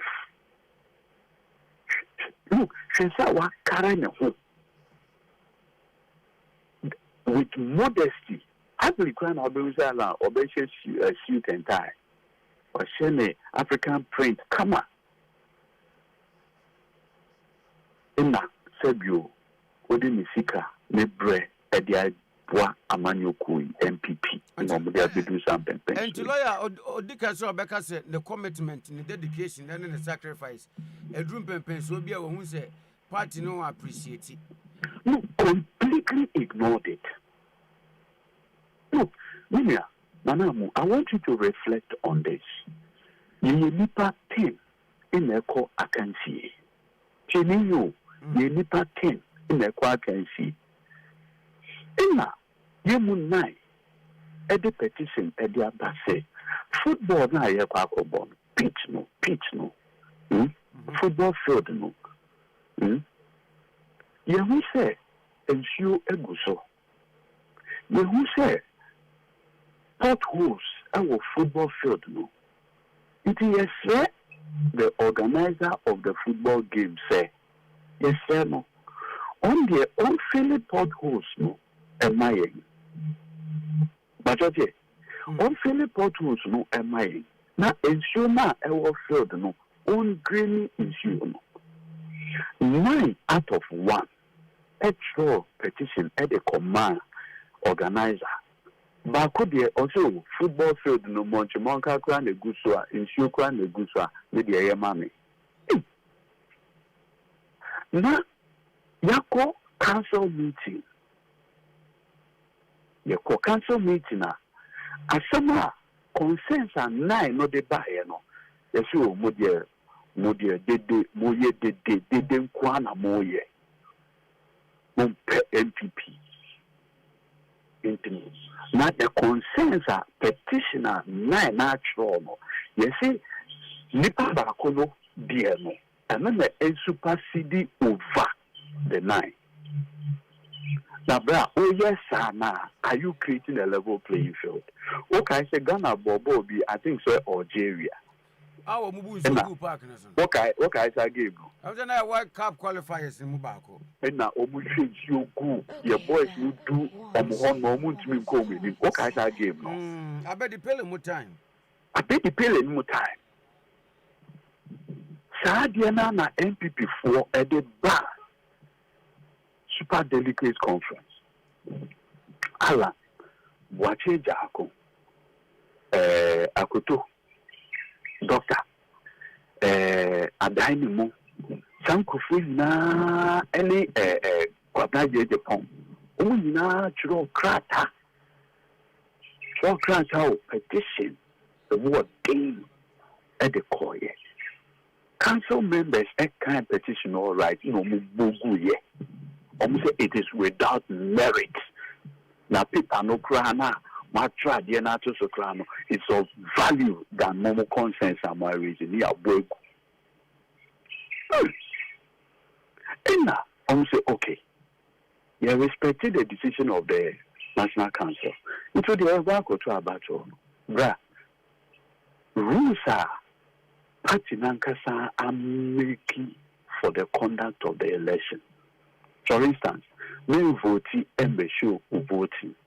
Samuel Kakra to ensure say the process will be done fairly.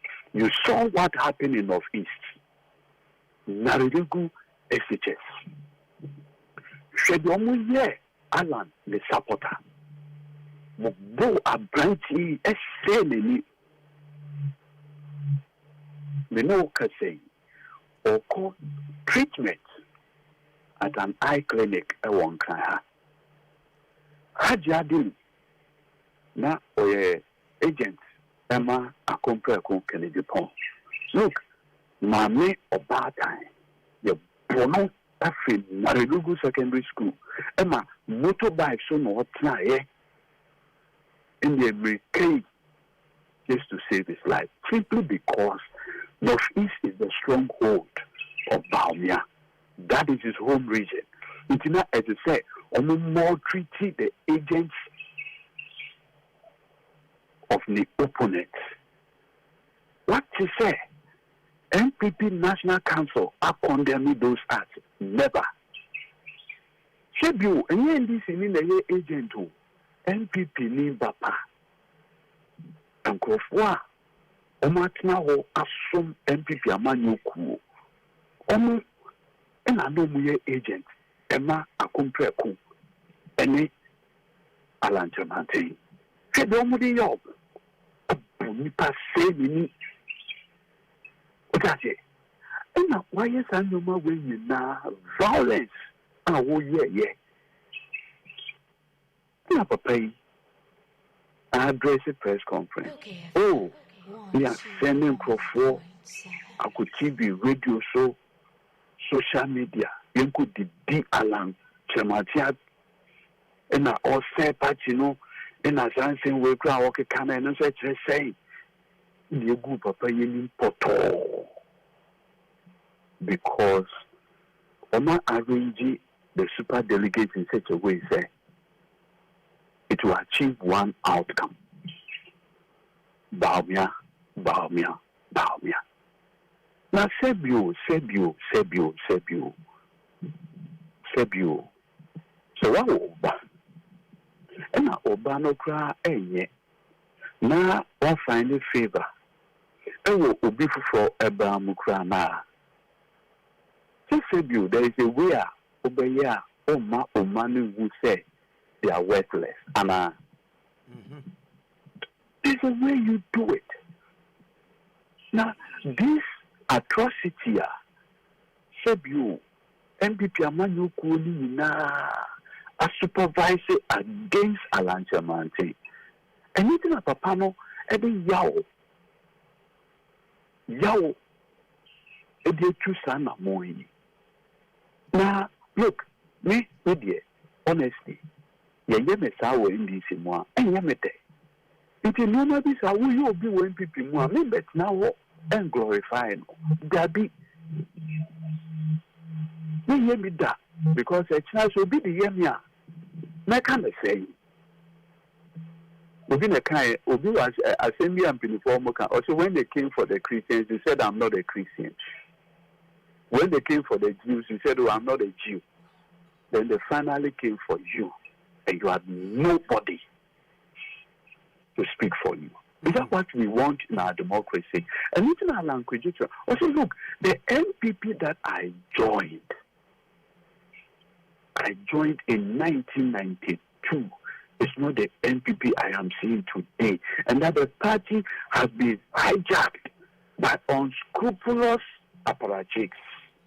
Lawyer, from maybe our heavy, you know. Who is that here? Abba. Now, the entire national executive are conspiring against Alan. When one look, Northeast, a whole party officer, a Tuaba. In fact, almost everybody that voted in Northeast, they were whipped in line that once you vote, you must show your vote. But is that democratic? Is that democratic? Okay, I thought say the secrecy of the ballot in Adebia preaching. And this is not even like a general election and a review. This is a small delegate election in a very hostile environment, like Narilugu SHS. Because that is a stronghold of the vice president. Imagine, say, you will say, war. Narilugu, a Ghanaian stronghold who have the courage to vote for Kenny Japan. You have the courage to vote for Allen. Who will be on mayor?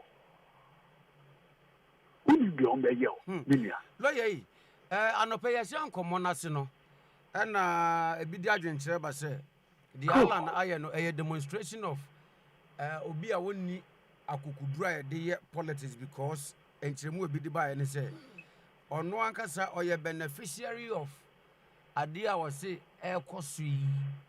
I am Wajano, a big command pain. When then John Ajokunko for the former president, no alternative against the current president, Nana Dankwe Kufuado. And he was benefiting from Sir Even first of all, and Akufo was there elected like super delegates. No. Akufo Ankasa they said that engineer constitutional amendment to bring the super delegate. It will leave all Qatar some only MVP Abako Samana. Who say Emra John Ajekunku for 96 2000. Who say only a super delegate or MPP one. The whole super delegates arrangement was an engineering tool by Akufo-Addo to take hold of the NPP. Good manner. And now Mampini Kufoye Mampini, leader of the NPP, who will say, oh, you be beat the super delegate. And now Allen Enenanado a contest here in the year 2007, University of Ghana, who will be a super delegate. Onipana or Kasasamo would new MPP Abakosamana.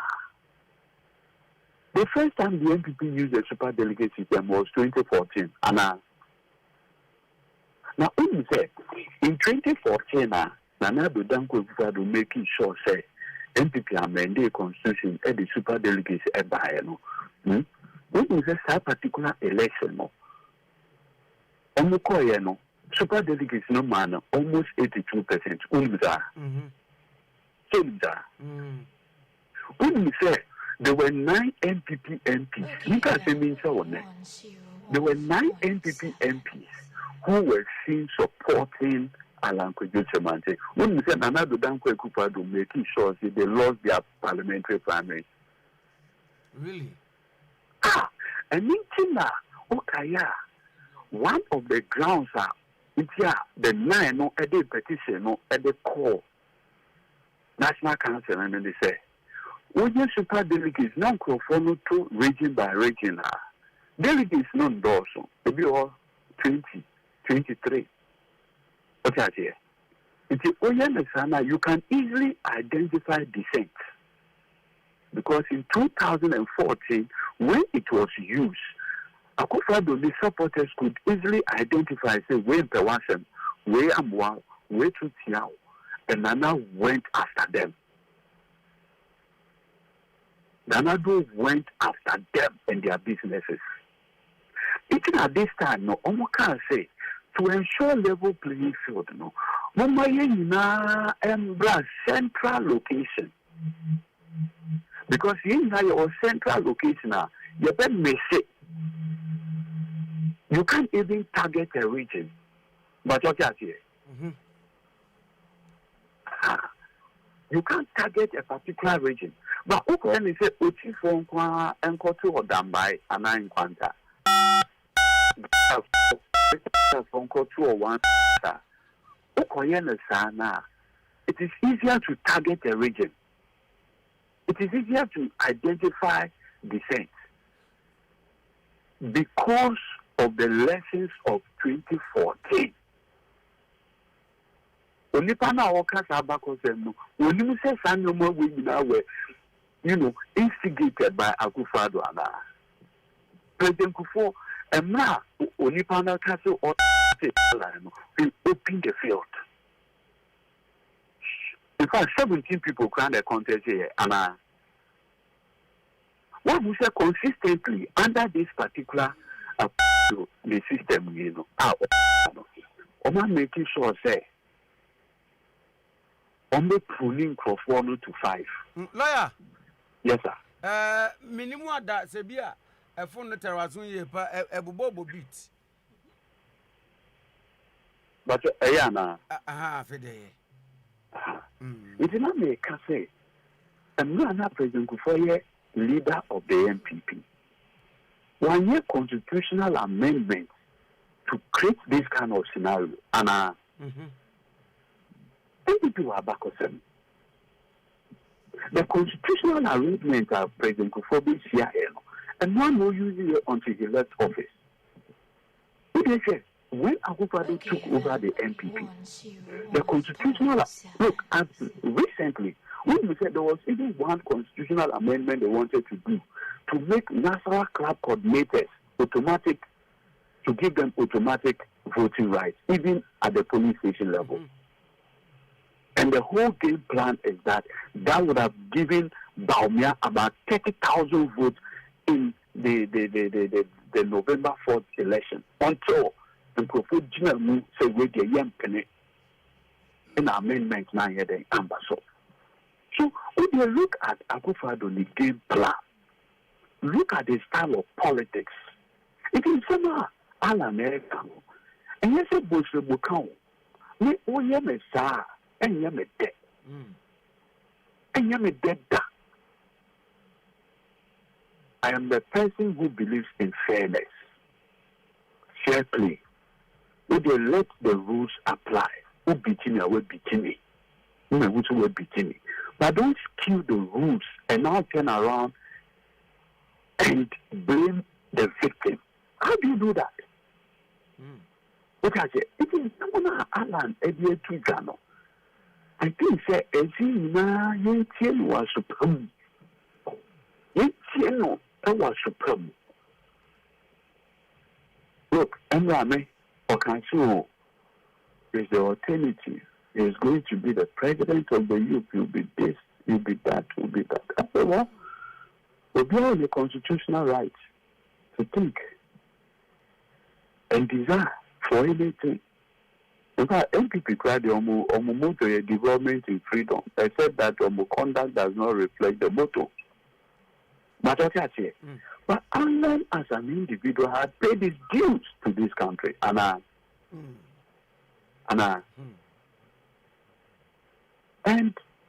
for him to take the bold initiative, say, of say Onko independent, he has every right so to do.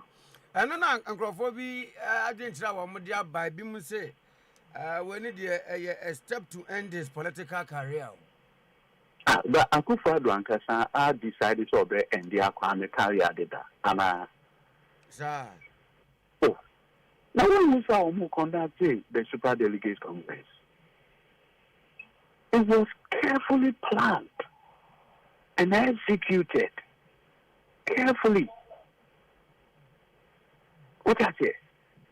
Look, Alan, me the minimum say from 2017 to date has been part of this Akufo-Addo administration. What I can say, and he has been a cabinet minister, a trade minister, for the past 7 years until say or retire or resign a year to go and contest in a presidential way, What I can say. So that is the available record of him. In terms of governance itself, he cannot divorce or detach himself from Akufo-Addo's mess. In any case, Minia, he was part of the economic mismanagement team. And conference MPP for a year will keep course. But on the other side, I said, look, the MPP has a solid economic management team. We have Osafo Mafo, Alan Kyerematen, Boache Jacob. So guys are speaking. So Alan is not typically different in terms of governance from what we have experienced.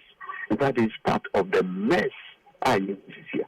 But in terms of the brute force that was used by elements of Akufo-Addo, within the NPP against him is a matter that is fairly well documented. And that one, he has every legitimate right to put it out. Allen has not been treated fairly at all. By who? Allen has not been treated fairly at all. By who? And he resents by who? By the NPP current leadership, crop of leadership. Now, why? National chairman 17. Oh, why then? As a snapper at the referee bowl. As a snapper at the referee. Now, what's 17? The Nana Ayahu Muha. Any time I'll be watching over contest for national chairman. The Nana Ayahu Ghana has said. And now I've been here to me, referee. Hey, Sana Yasity. Sana Yasity. Lawyer, I'm not Alan Kyerematen Kasano. Also, here, my railway. Did you have a feel of and a sense of betrayal? I want to Casa. No, you can see the deep-seated pain. Look, let me tell you something. Say, Alan, Eddie, even 70 years now. It means that by 92, we will be 40 years. And like my age, 92. And and she said, who cried the end started from? If you committed 30 years of your life in setting up a business, now one morning you say, Ubia, sorry, said you, Ubia, said you, man, that's you now. So you could find me, baby, they buy. Share on for Kwame despite. Should be at that time, no more business from Oti region, any kikahu. No, born a braya, but best setting a group of business, despite group of business. Now, one morning be, Obiapa, send them to me executive power, and now some funny arrangements be. No, say despite you are no longer the owners of this business. Also, on the uncle fee, no one got that. No one found in science and the dead me film. Yeah. Bra. Yeah.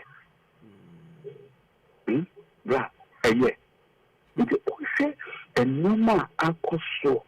It's more than Alana. He's justified to express this kind of, to come out with this kind of response. I'm seriously disappointed in the way Allen has been treated in the NPP. He doesn't deserve it. Especially so when you run that against the background say Sebio in 2007, in 2007. Binukofa Bamia at the buyer.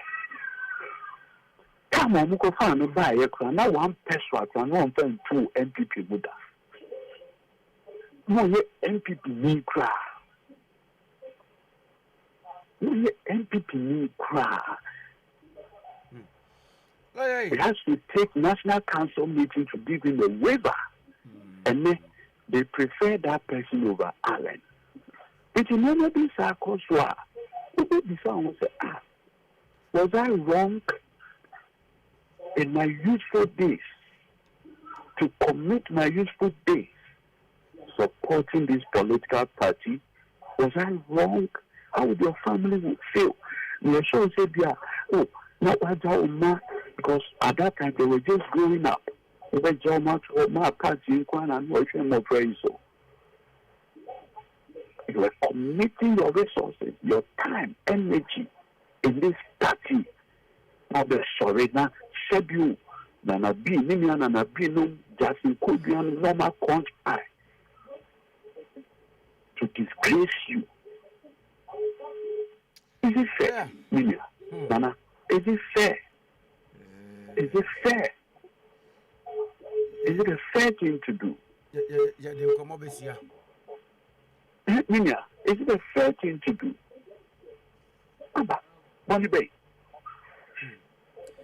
Like me, I am aware because we are the side there now, I am a dead.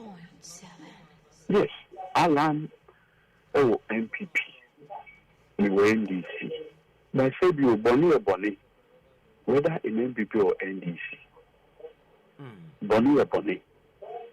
As to what I said is an alternative to the current, debilitating leadership, the pervasive corruption that is going on, the mismanagement of our national resource. That's a completely different conversation, and definitely it cannot be an alternative. And that is why John Dramani Mahama stands tall. We have always been prepared for the combined force of Amen, Akumpreku, Bamia, whoever, to take them down. Laya. Miraho. Thank you, sir. That's it. 9:25 is the time. Now, Nameka Dr. Edu Boateng of Endpoint to me Party Clinic and once a match. I'll say, Hoya a last stop. Oh, fire and Drew Endpoint to me Party Clinic and some fan coffee. Yaribia. Also, nano pay daily graphic the buy. Say, Yarim, you know. Additionally, Brano, didn't petron and animal in Sia Dobako, stroke yare. Our more advocate say, and ma will be fat stroke yare in Yagro. Endpoint homeopathic clinic. Any bit to me and send me see a bossa can pay a chiro. Sense a stroke yare yawa. Now, Janet wa endpoint homeopathic clinic. Stroke to me kumuda. And to me bungu from the best original Naswan ante.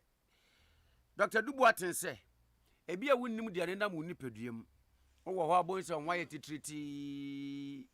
O wo abonse ne mebi ne na mu nipaduam na o mu hyehyew ase ehibidie wo mu. Bonso aposo wo so saa na wachiri bramu nkotodwe. Okun achi spinal cord. Ni na ya wo ye tutu. Wo wa wonye hwe a wote wakura no abre. O da kura sori ya bonso abre. E stroke yare ne na ebo nka yese onam kwan so ba. Endpoint is hu tutumrikai. Na behu apomodian yaresafo a wo mo ho ano da nchen ya prostate cancer nso so nye be mentram ye nso roba e so roba de ne na ya se de wonti biu prostate yare no se e ba no so bonka ye bonse jonso de opa nso so bie kwa me nkroma pipe ya obechim a chen oba wo maternity sina hwema nyame ye wadom so na se ba nso so bonse mu achemienu ate Jacob ni iso a wo monka and the ones obey mamu so a prostate cancer. Dr. Duboatin Zebra Endpoint homeopathic clinic no besa yare. No dan chen ya. Yare bia titu nipeduano. Brana behwa be fumfidi eni abai for kwan ya for yare simple. Said ye akoko so ntete. Ye was Sprinters Road Shell signboard wona Tema Community 25. Ye Benko one so hotel. Kumaso Kronoma Buonya ye ben NG School Complex and Atakra the Anaje Estate ye ben Anaje Police Station. Dr. Duboatin say nche no ura consulting room. Nanso nyayanko no be bon komo. Ade bia wotin wo nipaduam a wonti ase wunum na deban frɛ na mommo ho komo.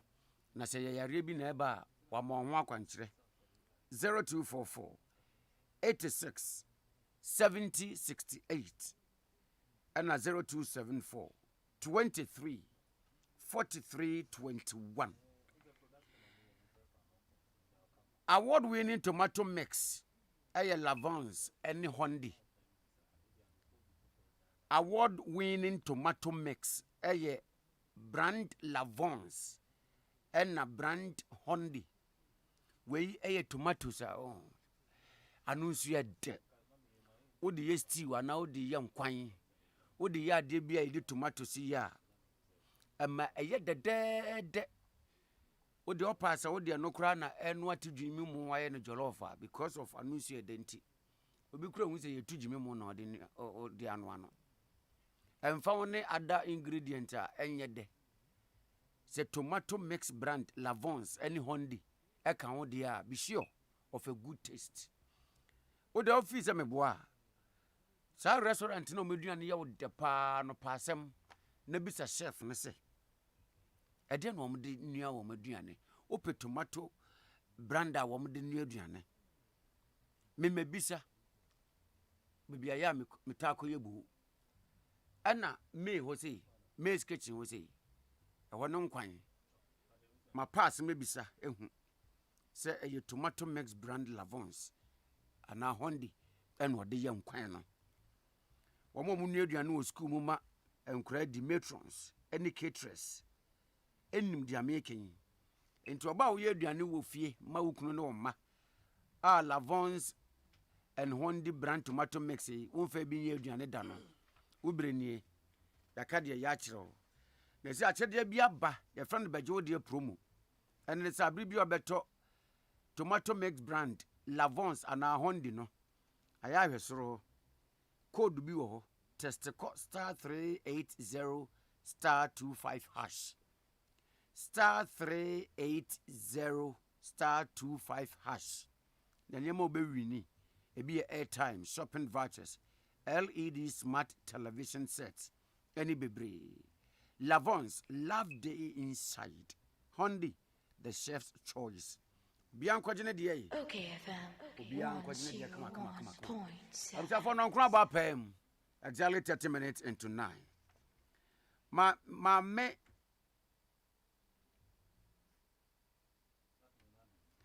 Era Kathleen Ade, a chairperson at the NCCE. A Benjamin Kwa Wamushe, Timamufo, and Titiafa. O mamba pa ho Adam pa che mo achi anope. Hello, good morning. Good morning. Pacho Timenka. Fe de metin ka papa Pacho so Timenka. But what the outside ho you very low. Me Pacho am volume kakra. Me Pacho volume naba. Pacho you. Me fa no sa why? Yeah, that's it. Anope ya do ase pa wadaje no bra waje se woni ye bebɔ nkomai na enkomai gina krata bi a efiri maso ye ayensa ka bie under the headline preventing citizens from exercising their sovereign right undermines Ghana's democracy. Pacho NCC mo release assembly say Pacho you release press release bi enra fantastic. Na ade na aba e na de na mahu a akopusu sa release. Say na say na you say amanfo e from democracy hub. Ko ye demonstration. Na wo share press release na ya no. We won say you can say there was alleged heavy-handedness from the police. Because yet say na demonstrators ni can say police arrest you on your board money idea. And you know that was I think that was the first day. After that Thursday no na nyama settle kakra. Na after yen who say gidi na idea na koso. But as a democracy no, at that time be NCC say ye jumani say be sure say democracy no obi ankutia obi unfairly what you say. You know Yehu sa no ena ye decide say ye be kai amanfo nyina say democratic institution na ya for governance no so obi ya dia enya won't mean decide say ube teaching a lesson ube bono keke ana obi because demonstration no human rights we share constitution in one edemayen all Ghanaians. Every Ghanaian is allowed to demonstrate, go on procession. If Nipano decided to say, obey demonstrate, I go on procession. It's not right to say, you better show more boom. That is one part. Second part, no, say, Ocean Public Order Act. Juma Wagana, ha. Public Order Act, law, Public Order Act 491. And no, etc. say, okay, it's all your demonstration now. Etc. It's a step by step. A very detailed instruction. Ubetro police, over reply, a official communication. Na mo agree eventually no na baby aye mo agree say ade mo agree say mo be no na mo aye no sa tete. Na so ko demonstration na one go according to sa format na. And you also you've done something wrong. You'll be in the wrong. What I say. But just because who were in the wrong, no, it doesn't mean say yebu because bro na ye bro so and also you're wrong. But okay, now Kwakwa said 2 wrongs doesn't make a right. 2 wrongs don't make a right. It is a demonstrators. I follow a plan. And I'm one call Shena Omanko, yeah, then it's a police no so you see lawful means what I say to address the situation. Because everything no you want to say, yeah, it is obia idea and yeah. There's a idea. It's a police no name. There's an idea somewhere. It be arrest. It be a say ni see. It's some yes idea no. But I say no beatings and can I don't think so. Into no no na ye pese ye kai obia keke. Ye nyina yet your mind mo. And there will be a demonstration or no be a demonstration. And there will be a police or no be force be a police. But the best way you better boy your home buying. So, Obia Bayania SSL or ye, according to the law. That's all I say. And no press release na yet sure, you know. Because as for demonstration, they won't make a say money pan demonstrative or chromaha. Demonstration, dear. Maybe how we no feel say, or they saw your home demonstration. What do you mean, Casamonia? And I don't think say police no so I can say move and your demonstration. What I say. But a balancing act, no. Me in arrangement no and no problem about kakra. Also a demonstration say we show letter come police. Now what trouble? More not a less than 5 days notice. Now police to me am a necessary protection, no more trauma. To me no more trauma. No more fraud, no more no like I say me and say dates way better. No matter. More agree so not Sena one shall no, who call demonstration. Now also why in the Sape. Now police now my protection. Now why you would demonstration. Now semester. What I say? Sana is say you know. Obapa Kathleen na eba ye yon. Mame embisa we kakra say demonstrations are here koso.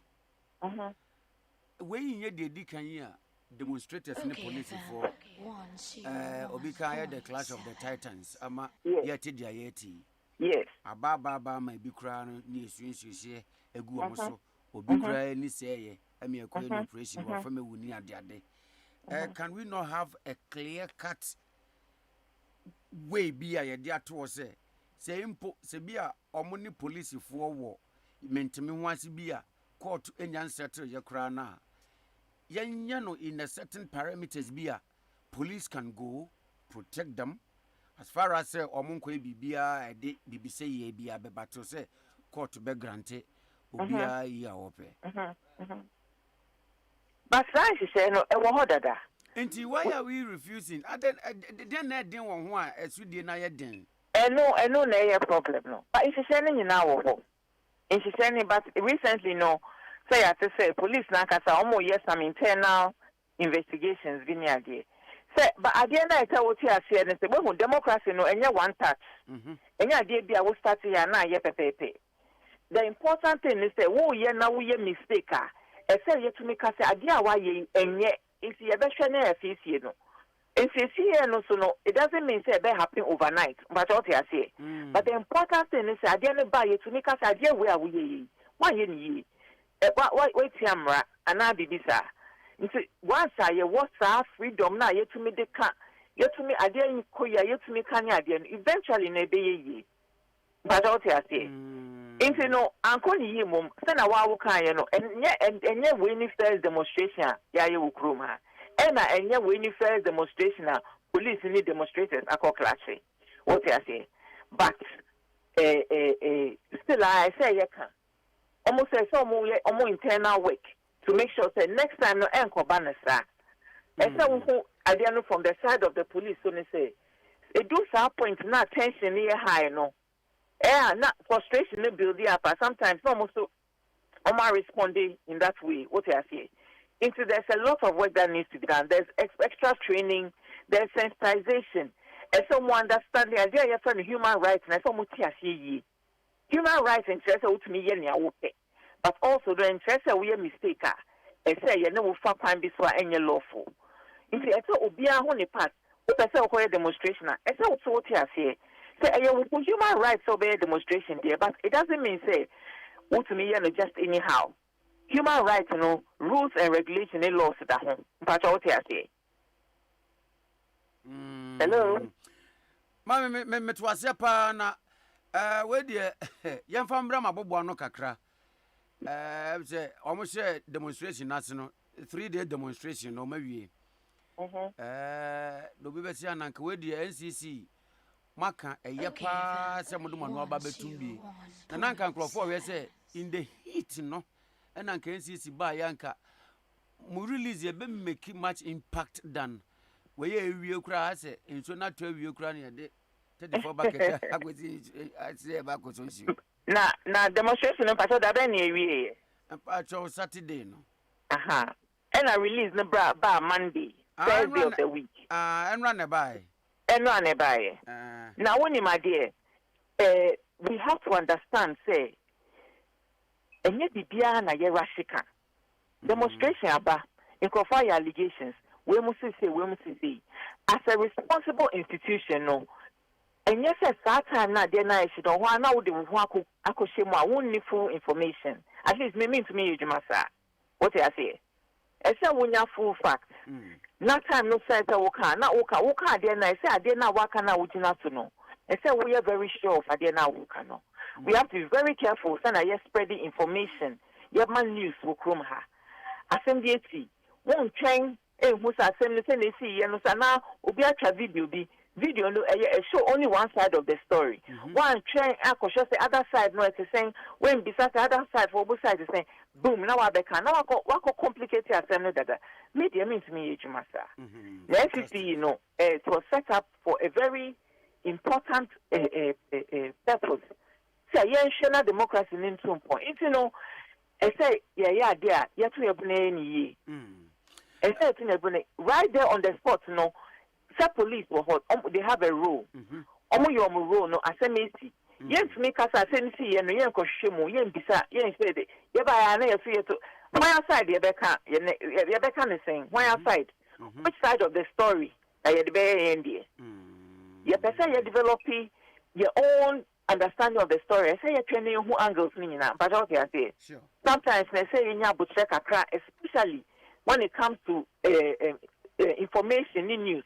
Because we are saying someone not saying fake news about. So I need to miss say or mine. What can't say no one can ye na to go public no more na a entrona ye what me go mine no. And that cannot come from a responsible institution. In the end, assemble Rebecca by your chain, who the full facts, the best of our understanding. Say the asema who can no. Ube to me jinas like I say yes. Me asema make no make me jina sir. And said ya waka na kwa kwese ya de marokra gu da same sija so ne ya kan benku a benkuta ne de ko benkum ne de abanifa na ma ai benku na fiante sa ababebem NCC asama wa che ne parliament you. Oh the okay ya na summarize no say na o kasa asamba muntumi nyina efa ba ko emu aten je se mutieti afan no nyina and only been put an example no way. Yeah, now I frame me access me you why me all right, before you go no ebi anamo ye but ye nimu a can we be notified as to say NCC BBC ba mo try to meet the parties involved in that assembly? Sometimes no, sometimes this time but sometimes because sometimes when your role now you play a problem solving role. And sometimes when you adibia na yediba public because who the public are e be say ijuma work say we no. Into no akwa say ijuma na intervention bi aye na bibia bia we hu. But also no enye bibiara na ediba public. Yeah, a lot of interventions but enye bibia na yediba public. Mama Caroline. Yes. Yeah, that's ya no pay wadaji no obre. Me that's pa why. Any me chia woni OKFM listeners ni na. Me da mase. Ye na ye joso. Mama Caroline Ade our ye chairperson de ma NCCE. Ena ye no ebon komoyi. Na NCC wo maba abonten abeka se na no de siye julobi demo no omo ye demo no any police for no de koba ye nyame anim ne NCC se entwa ye kura they condemn na nije sem ne se o kan ye so wo ne afenu no be hiesia na chese year to year eno na ede so for ebe kwa ma no so but in a minute obi se me kwakete so a mentumi na okwakete so be de tumi ada ena me kwakete so a meni nkom woni be da akom wa bra wo da mattress a free garage prison hospital and a mortuary ube da garage prison hospital and a mortuary mattress so am woni akom am wakati woni atumi ada ewe maso latest form ne ye kan for the ama wo say eno ne mattress a ye call secondary school boarding house Abigail call Winisek and one or the call Isaac Kumasi High obi call boarding house bia be catch was latest form student mattress and what the call and one yada so ya yini ye e ba ye yada so Uncle Father that so awari awo mo mai nai still omugusu da so latest form mattress one Tobiana so you dey do yourself na ya MDF bed abe fompa a wo nya se carpenter ko bobo na de bia we bo se wa ne odum de kura no o de mattress no to so na that's why ma me be 6 months carpenter ne nya de abon afi o da so akotwen ntumi nya action kura wo so obi abechewo we MDF bed no wo nya say ye de bibi ko bobo bibim da bi ye wo wardrobe 6 drawer wo ho ne fe side drawers, coffee tables, and center tables and dresses. O hall pa na bisisi wa jai. Obi e to me say yes. Oni bie. Latest from krabata de doors from mamu ai baby Okwa yare fasi your branch ho. Ba oleshi ye ben the mosque. Don't settle for cheap. Buy quality. Quality no ene wa bra bomu nyonko. Your partner for life. Latest feel. Yawaduma Kube Fia, former communication director at the NPP. Make us say your deputy communications director at the Vice President Baumia campaign. Of your marching. Hello, Afaya. Afaya Adma Kubefi. Afaya Adma Kubefi. Hello. Martin. Mejo. Na boko die. They are Kenyo. Hey, when yes. Many dear Bessie, and I junior number super. What I don't want to. Alan, I resigned the is and yet. And the prayer, and you mammy dear devotion, Yanni, I can't go in, no, I made the Mehuaba. Me and I'm Pem was him. Nabu Vivi, I'm on fire, me. I no, and I'm the devotion of pay. I didn't. What I didn't me said that papa. What I and you not doom away no. Key now of I had to you now say key in Jama atiko. Ya yesi and Sabacana, no atwa and Comoso. Macberry breakfast cereal biscuit and ye come for Eddie amount. Biscuit dear. Eno ne biscuita ewo oat grains ene sugar wo mu so less eno na ya wie twawonum for Macberry breakfast cereal biscuit twawonum na said o ma ye biscuit yi unya o drink bi e de boso a bonso ye pimim ntwei office for na munya ta mu nidi no titru no mo aya na mo tetete bank cubicles ni mu no oh and then unya time ni by come do. Say was so did because you do now one no. Unya Macberry breakfast cereal biscuit ibia. Udi shu enum na mo komoko. Ube yi sen no the man sa na woko no. Macberry breakfast cereal biscuit goodness for your morning. Empenini nkura yina. Biscuit abaso a ayepola mantem so abechi di kan fo no. Oh. Wafa ya machi but it's allergic to good. Hello. Wafa ya machi bim. Meju so. Em say minim say key na meto nka na so to menka Oh, Yamini Edini. Minim say be a key now de to nyum no na enyentu. I wanted to call. I wanted to go. And I sent here anymu no dey morning devotion. Ekutia na wo ba na. There be a kutia de mempe. Na mebu bi a kutia kra na nyala. Dem mum dia ba na ja. Sira manfo chuchunu say isra ni abasei. E na make as a medum ho aba. Ono ankasa na sebi. Ekwa bi yes. Kutia santimemu anyuma mo bo aro no. Kumasi nyina akwa nkwa nyanye no wa medum ho aba. Me ana mpem ho asem. Ya mo bibia mo mfanye bi. De mo bo aro no. What for Allah resignation Vice President Baumia campaign team. Yes, mutu sire ko wi mu bo say oh. Do be ha dwen wo koi ene agbena. Fa no form. Yeah. The tiene say mamin cheti for. Ya jo so. Ni se nyame asumje mfa mo man. Na sebi enye se me ye NPP ni. Ena makasa o man no amo man no da as a former national director of communication. En kasabri ya mekasa maba omia no. Ompe kura so bi dina no betum. Sanse yura ba omia obi anim se rositie. Eye ne ya o kwen ni apani no resigning. Na se nyina ne se ewufo mpo pedo do nte sati asefo. Eni nti no ompe se obi beka bibi e wo ne dienum no bi akoka sesei. Sebi eyade a eha no paa yi. Nye nyina so no ehayen. Sanse sebi yura Kyerematen onye nipa ketwa. Wabeye bi. Na waboa o man no so any party no so. Enti dia be pa ne koba ye se. Eko sadi wi ekoba. Ensem ogina so bia sini wonu masebi abababu wum.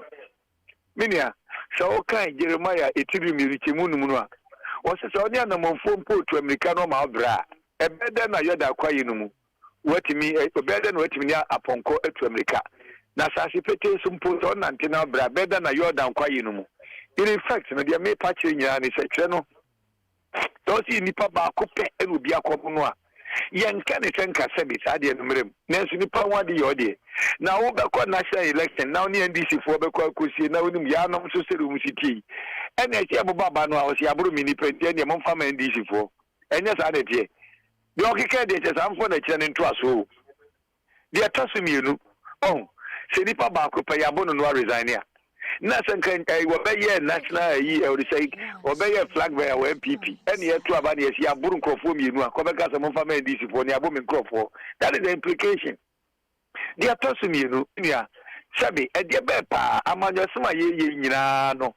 So botai ni so be sum nyame no asum nipa no asum maya no obia be ye obia na ngawda na mum so botai ni se me na me be ye adwuma dia wan hwe ya sabi oyire kura mpo kasa no ankasa ya be kaso ato abetia ebi na ekobe na yura la Kyerematen adwuma wa ye mebrebe we nyina no e de ben ba me de me nwanwa ni se adwuma wa admit se wa ye bebrebe yi eno se it appears say party no appreciate their way.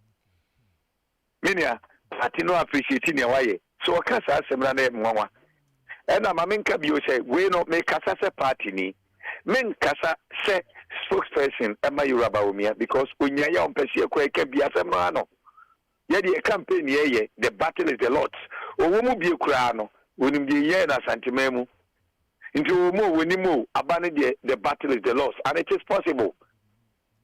Juma ye ya fan soro ya fan form ya fan finfin. So we are not looking at any circumstance. Name of so kasa juma wa ye ni ade minia no kreni MPP so aboa Kyerematen. In as much as we appreciate the ono wa ye no ya aboa no more. President Kufuor time almost 8 years udi position. Nana Adodan Kufuor time almost 6-7 years why you trade an industry. One district, one factory, no. Sabia song, me young farmer, no. Met Makasa, Madam Koye, the party, the government. So you should be grateful. And yet, Minia, and yet, Minia,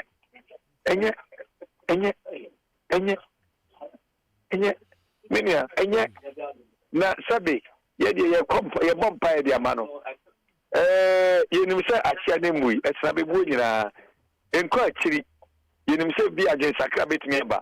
iti dia mesre titru pa se timba omia ahoshe so ayahye na yempese dia no betumi ade yenye ni saa obi a mo bi nkohye na bufu eba ni sei ni afro wadwen ni sei ebewie ni yesisei ni ya chichire dia akosua bema pani ono so de obi a nim se do si bone bra me no ka se nyina ne mpa bone se ni nua pani no na ni beba ne ho so but me nua enye it's not the best asem yemfa to so na nya no kre e ma ne nya no kre 2007 BC sa na ne bia sa kosi biem hey amanya sam de me nua obi a Canada you be cow, a dear young fine Jaycofo. To then set a Concordia issue. Kakris and Mohammed no court would be bim. You good animasi, Kufuanyai. None than Kufado. Your train up wasso, Papa, a Kufado and Yai. Make us 2007. You were Hackman, I will see him a year campaign. You will answer lunch and attend the car, a plane a kusi. No, when you know Janet Jan, you see Kashaba. Many are craving some you. A dear pa. Oh, Debbie, Minia. A high end. Neso so sabia so bubu banyina and a near training with the bedroom, you know. Say ya. Don't ya say. Ebu baba me and nano ama impuamo no more sport. Eddie man say, oh, papa no say, no one say, oh, sir. Now, what did the party? Moi, Fedi could do some Maburu Subi did be a wajan Kodia. Afanfanto. Afanfante. Is that Tadia who made I found you? There be mini fell. Name of Mobino Biche. There be a fell media, say, Minia. Miss Mamecano, any idea, no say, or no, you know, Afanfanto, and you more the bed campaign message, you know, Afanfante, M. the Quajanchi video anymore. Okay. Quajanchi, Nyumno. Minia, among yourself, at a sabusia, at a sorry. So, who this off will be a cheat? Who dear so penny be a cheat? Who dear so baby a cheat? So, you must remain you Christuni, Unquan Yebebo. So, who dear Busia so much? No, Fabi ye war, Yanabi ye, Overcast a Busianon can be. Sana among yourself, among yourself, who need not ye more. Who would run the able? So we will be our mediocre, and you will be how. Now, one day she said you are a star, be prepared for competition. You will be a way as your pecker. Then, yes, I'll be a mimicamasim. The maybe Baba made Katana Midi, our family home, and they are inspired the youth of today, no, any be a becker, and your boneso, Nemo Mecca, ya so mudding. You know, some cat. I could find your bonny bank. For almost 6-7 years, one were resigning. Trade and industry. Boneno na ebimo stipulated over 2007. Also, a Legon. Abatwa naba for party unity and for say adaje any sika any bre and although Mampenina and other than Kwekufa doing the required vote no we need but Makonsi Kwame that distortion is now more annoying. Emma Mampenina and other crowns also shebo so sana a catcher no can name Mampenico for catching his own yabutre or qua no naba into another so I'm going to read 2007 Nanakufado and Casa. They want to reinvent the wheel. I want so much history from. Admittedly, 2007 runoff no what you say fine.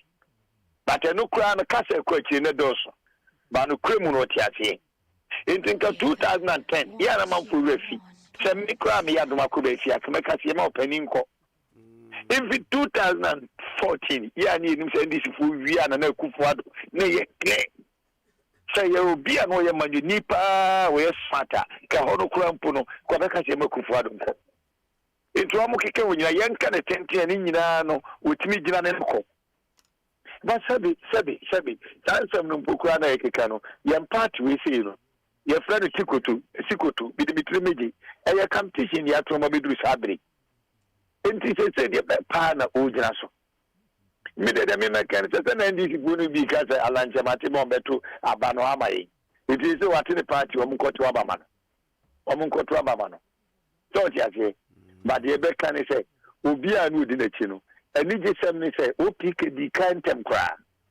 Near the college, who some man or no swabba. Katrafiku Yanam Western North Yaninam. Western North coordinator Odiaki. Tesa Mekan is same for Sly, Onusu Swaba. Abna Suswa Anope, Onusu de Diabetuja. Enti Sabi, a party no hunti.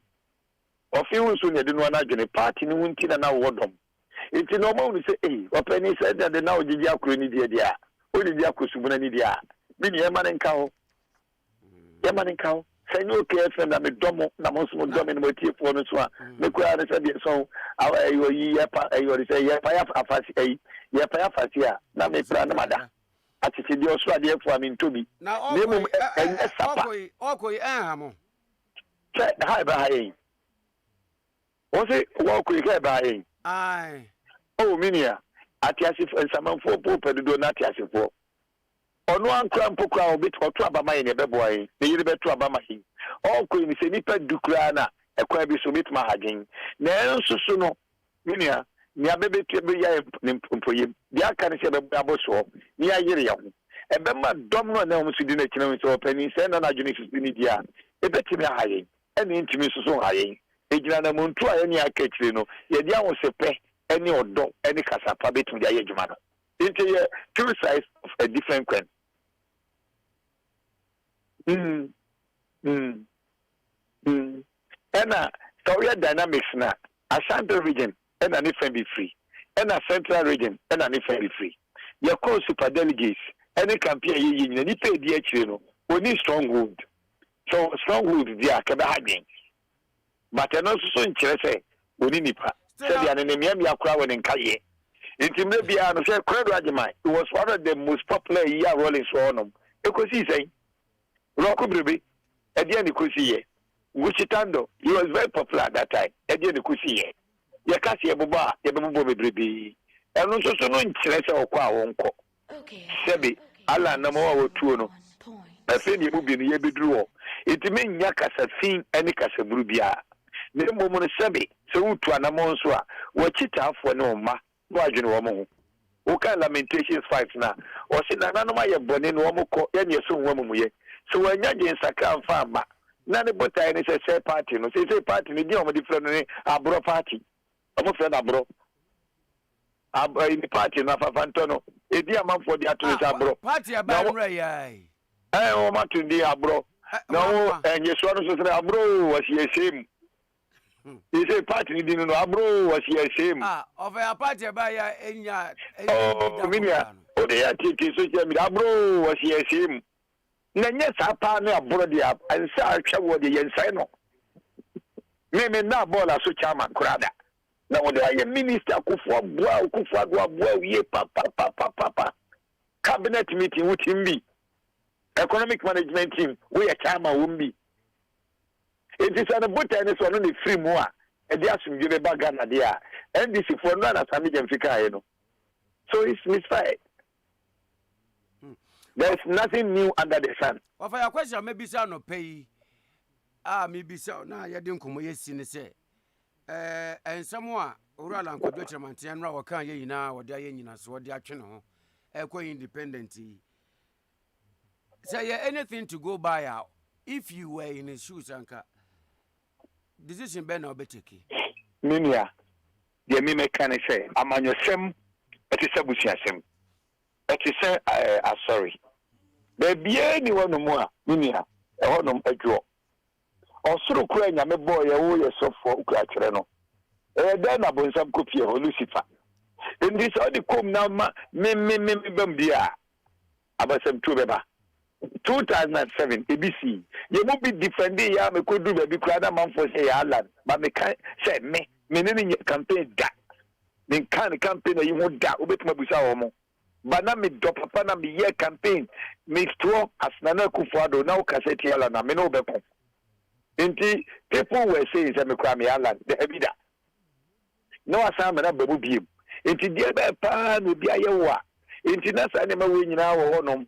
Ene nan kan sesen ka otrase. Say ye kwa no one contest bi wote ni party anke be yebi. Na wo ko de di kan no say de tosu mi yenu nti no. Ene na de akuja sa na mamfo adwene gina so. Amakire japo abo.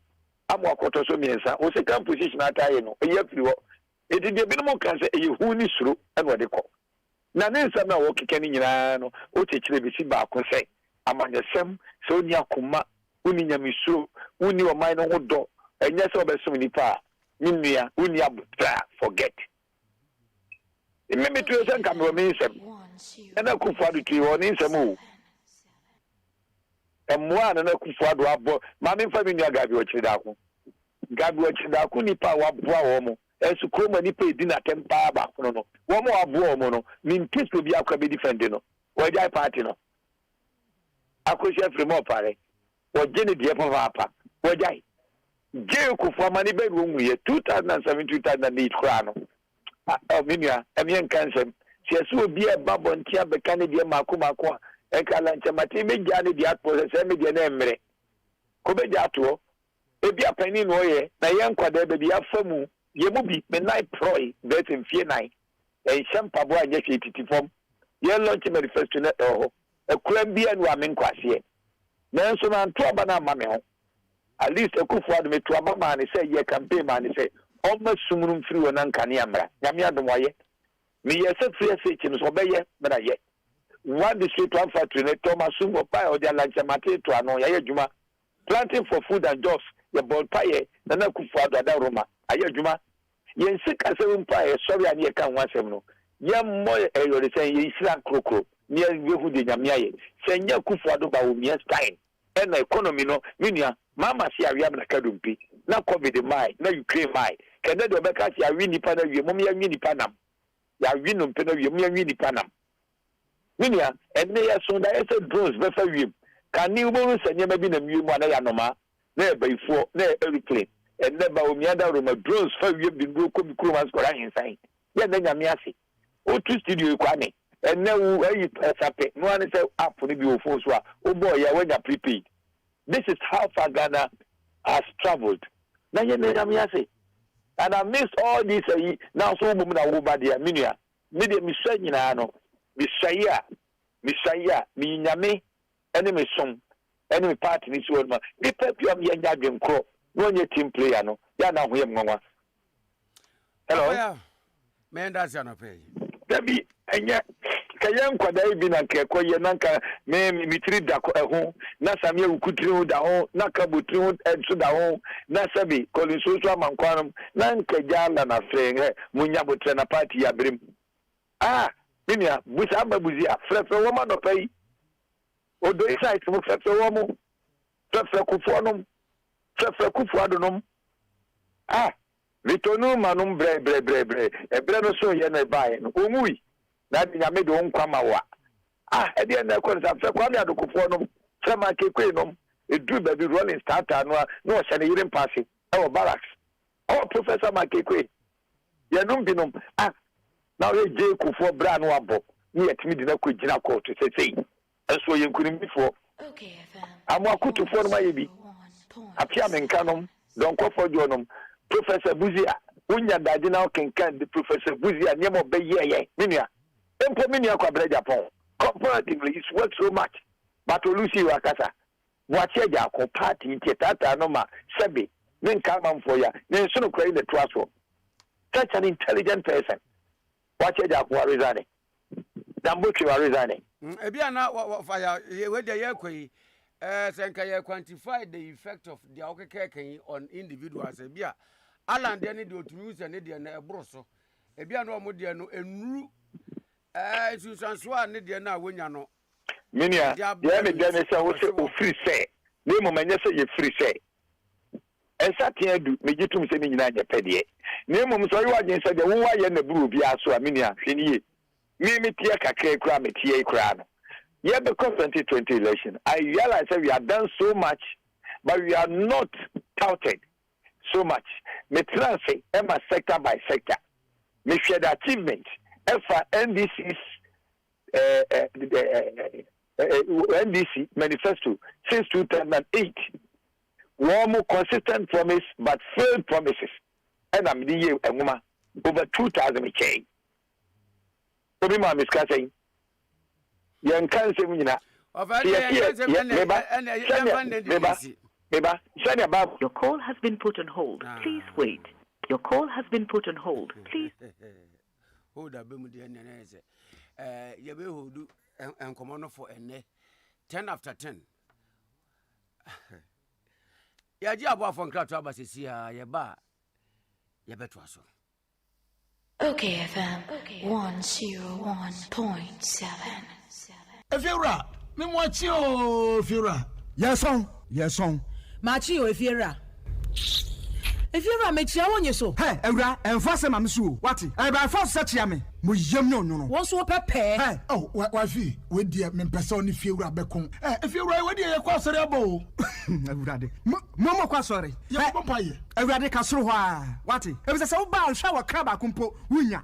Onipa da sene timi koto this way chocolate drink no ne yire ne mma edi nsuohie twabia nom anopa no wi a wasade bia hye fridge mu wo mako school pon a wasan ba be yi anom enu mpore se ne nka ne twaso mu pa ende ye rekore ne fie wura beti ha anopa dio awia dio enumre dia mo no makodew mo mame na mu wi a ma sora akotra so ndem se ye kosum ya me say na dia ya late nso me yanke kabinje Efiora ye wi a yakosere bo fate ke Efiora wuti fia say light bill no water bill ba wuntua bi wo say sika na fa koto this way chocolate drink na ba nom ta hwe me catch you play fa say this way chocolate drink no metumi ato bi pa na so na me so mo ahwe wate e de me hia ne nsuohie na nsuohie so me ntoi say me bufu a metumi ato bag mu a wate yeah Efiora we nko ade ma abunfu e koto me Efiora fi de ya bre ma abunfu bi munyam sumponie na mo ba ye trimodefo FDA agi edwedie nkrato yi atum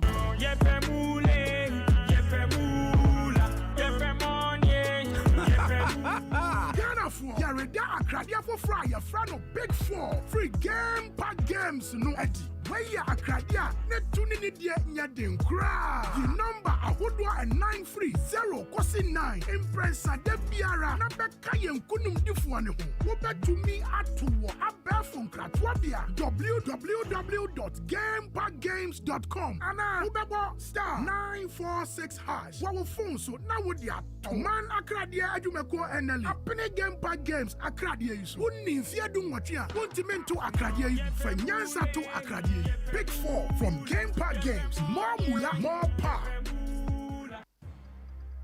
Wahese wako shop akodi dwa hodo basket ma emu provisions ene nyoma hodo ehia opa we delay musa edru so na ukotua nso a yaka kire wo se untimi nchante ye me chance number na so ya keke na mom o de Vodafone cash dia uni how cry yaka ko be bia say dia untimi de Vodafone cash etua merchant bia or what network bia so straight direct sharp enti say water provisions fuel inro iniane me kire say bia o pese wo ye bia no Vodafone cash amana ye mremremra ma o ye hia obe ya de say obe dial *110# na tua ka ko merchant bia ho e wo network bia so Vodafone. Hey, Cheche Kuntele, what's up with this early morning singing and G-Sharp? Ain't one day, the apostle. I didn't every 1st September, and 31st December, I prepare Obetola forms 210 grams, 2.2 kilograms, and 102.2 kilogram tomato mix. So, be agency here, and to treat. So, who could be a pet? Send the question code *380*25#. Next, you watch it to say airtime, mobile phone, and a TV set. I'm no one.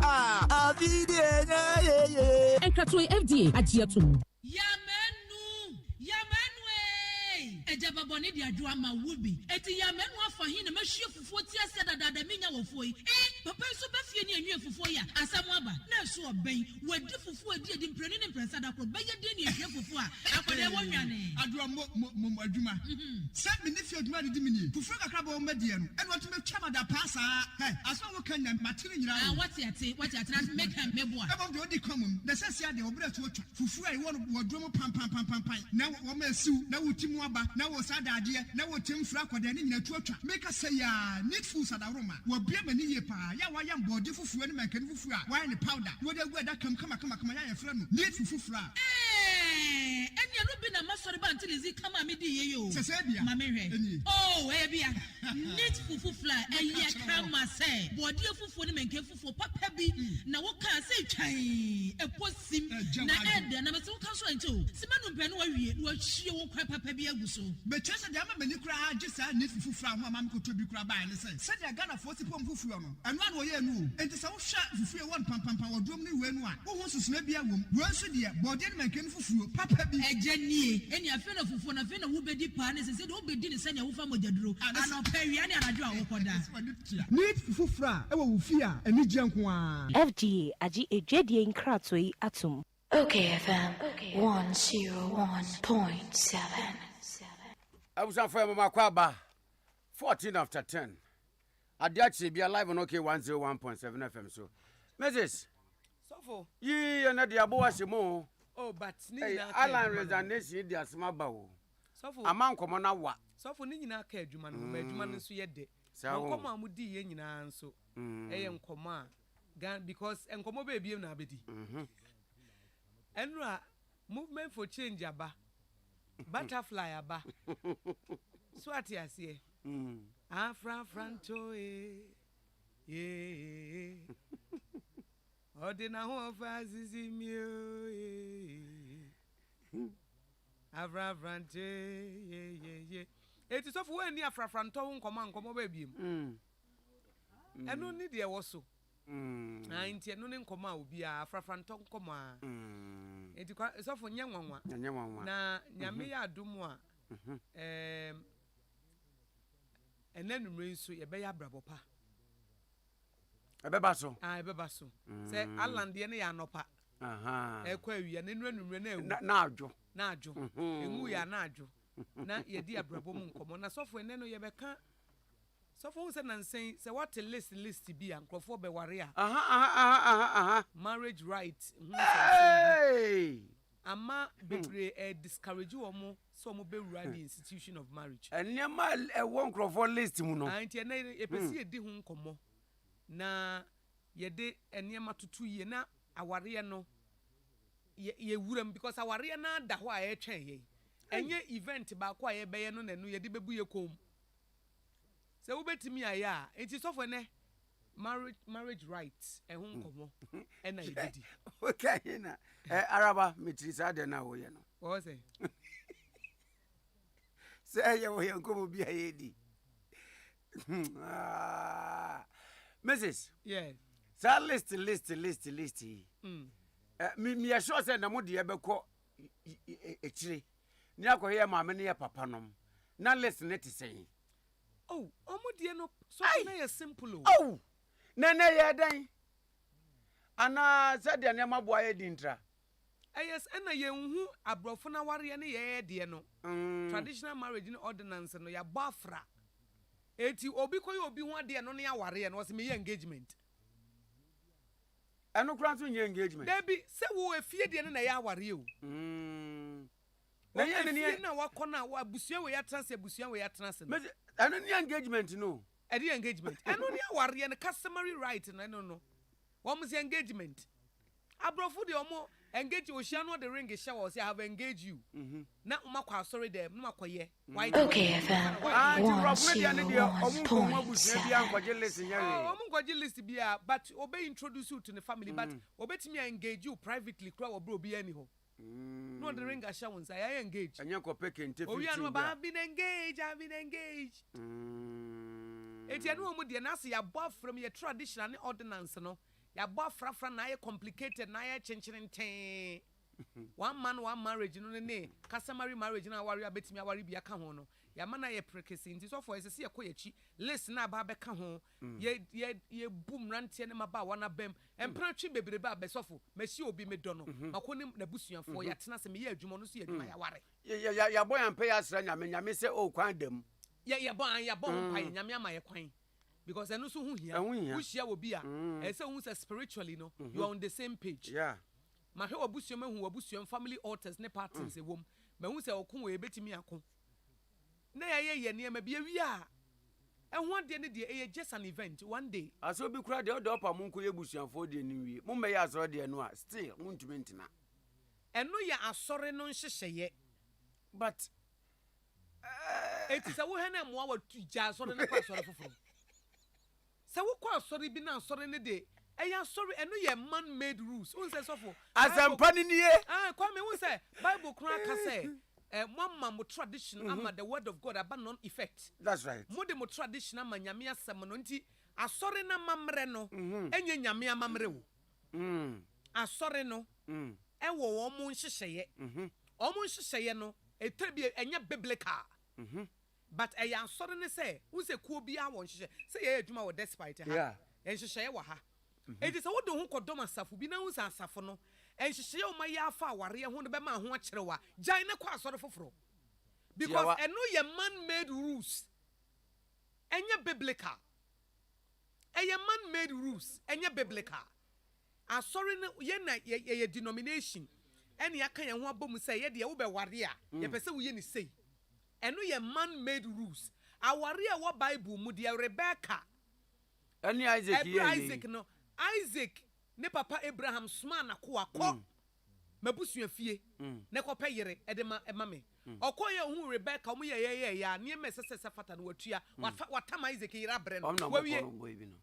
Obo de tepon so. Enti na nwumre. Ye bedi hu nkomo. Na ukwa asori bi. Na kwan asori ne fa so ware na chekyerew. And no ye man-made rules and ye biblical laws.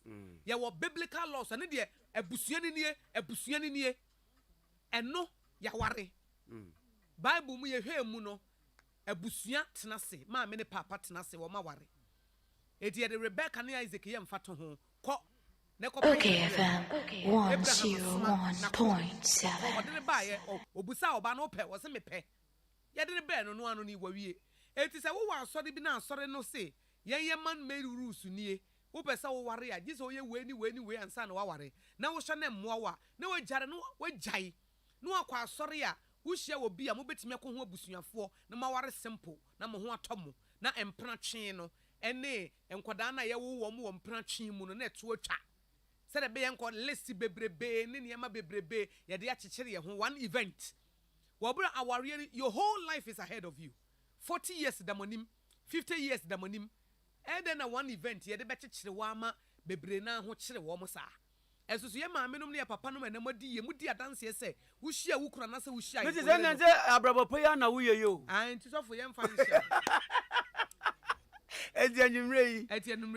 After 6 o'clock news. Ye wie 6 o'clock news. 7 k. Na dance one neighbor. Oh many prophet Meshaka baba ye besa ne lawyer twetwenko ba. Aka ho. Mama kwa ma yisom na. Mati medas. Fifi Davis ye nkratofo e won finfin mantemu. Uncle Fi. Ne mejodo. Na te say. Ne mboko media sade kama ngasa amu Fifi Davis. Na me amu no mentambo. Spell amu no ma menhwe. AMOH. Ha. Media ni bi pepe. How come? Papa friend is Samson Smart amu. Ofri. No papa fi so pon. No ma menhwe. Majaze. O ma me. Ma me fi go mu abrofo. Mi buzeni. Go mu ankro ni nyina papa e wo mu ni go mu abrofo. Wo boa. Eye go mu odumase. Eye go mu odumase ni go mu antade. Go mu ankro ni de nyina de papa e wo go mu abrofo. Da bi se wo free winiba e ko atemfo a. Enkro mienu a eno na ende gomua man eye gomu odumase ni gomu antade. Wo free gomu odumase ni gomu antade na wo tie sie kunfi me boa. Sa na ti but wo master ni gomu abrofo. Dabi ana se wo free so pon man kasim so ba. Gomu antade ni gomu odumase ena ye 2 twin city towns a ehye gomu aman ase. Dam na say na wo be shia no first. Yes. And no so na ende when you are coming. Dam na say. Ba wo nyina wo gomu ankro ni na papa e wo mu ye gomu abrofo. Oh, Fifi men na da hunu no. All right. Enough of hometown business.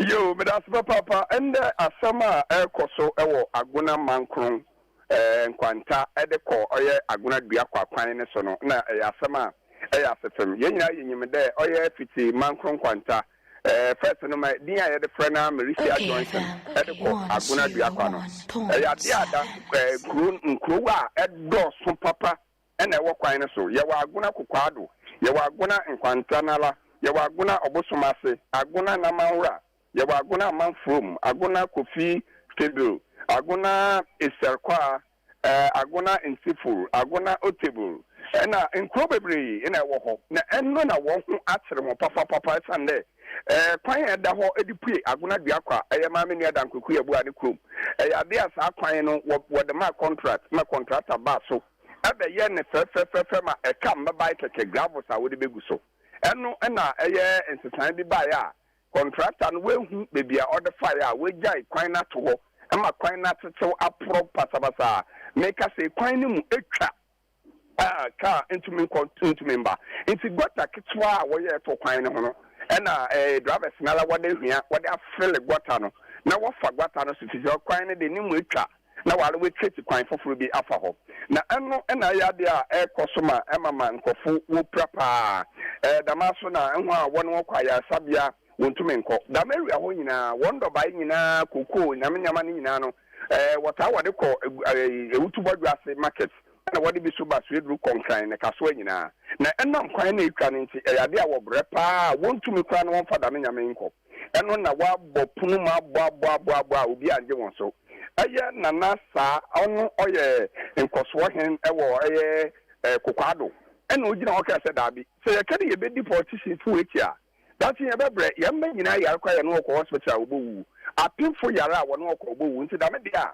sankro tu ya wo ye he nyina no ma motu anamon ma ye nkoso hen ewo kokwado yi motu anamon na makọ nyina na me branch na kasa yale ye mpe ye pinka se mpe ye shovel ye mpe ye nyama na yembra na yemba ye bibi ewo kwan no so yembe siw kwan na akate no mebe ya aka betuma akọ aba eno na otu dama na monya ahemfa wo ho nyina so wode wa adwenboa no ma tisi ameka se wo gina kwan no so a wan kasa wo ye asakwasafu duma wode siw ye bridge no kwan no mu na akate no wo so ambai wo so ndua wo so bibia wode guma wo ye na fine na eno na wo kase na nasa ne kasa na wo kase eye ne yaw pa fi de dama anamon wetu akọ oye DC ona bo Janet Ode pencil wetu akọ no ha na nya de a wokokora ebi wo kọ wo be kọ no kra no na secretary so ni ho but ho ebi a wo hwehwem bi no na kra DC office eno na wa boso a wo sanka na wo de koto wo MP so enima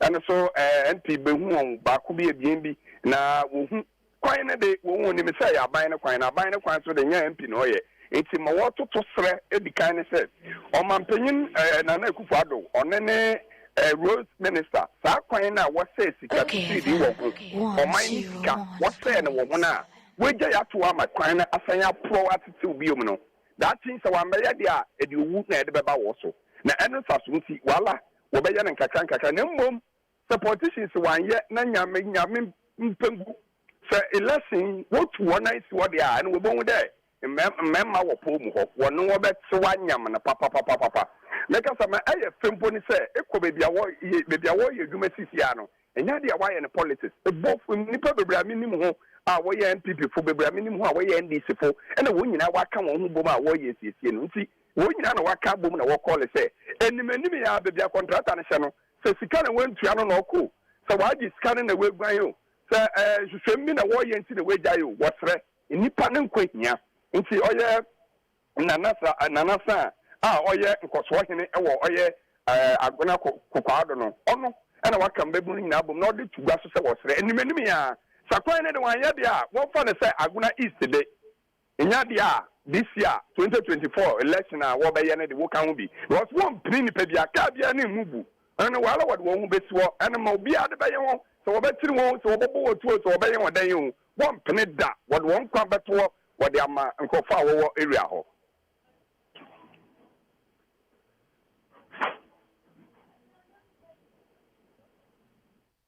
Hello.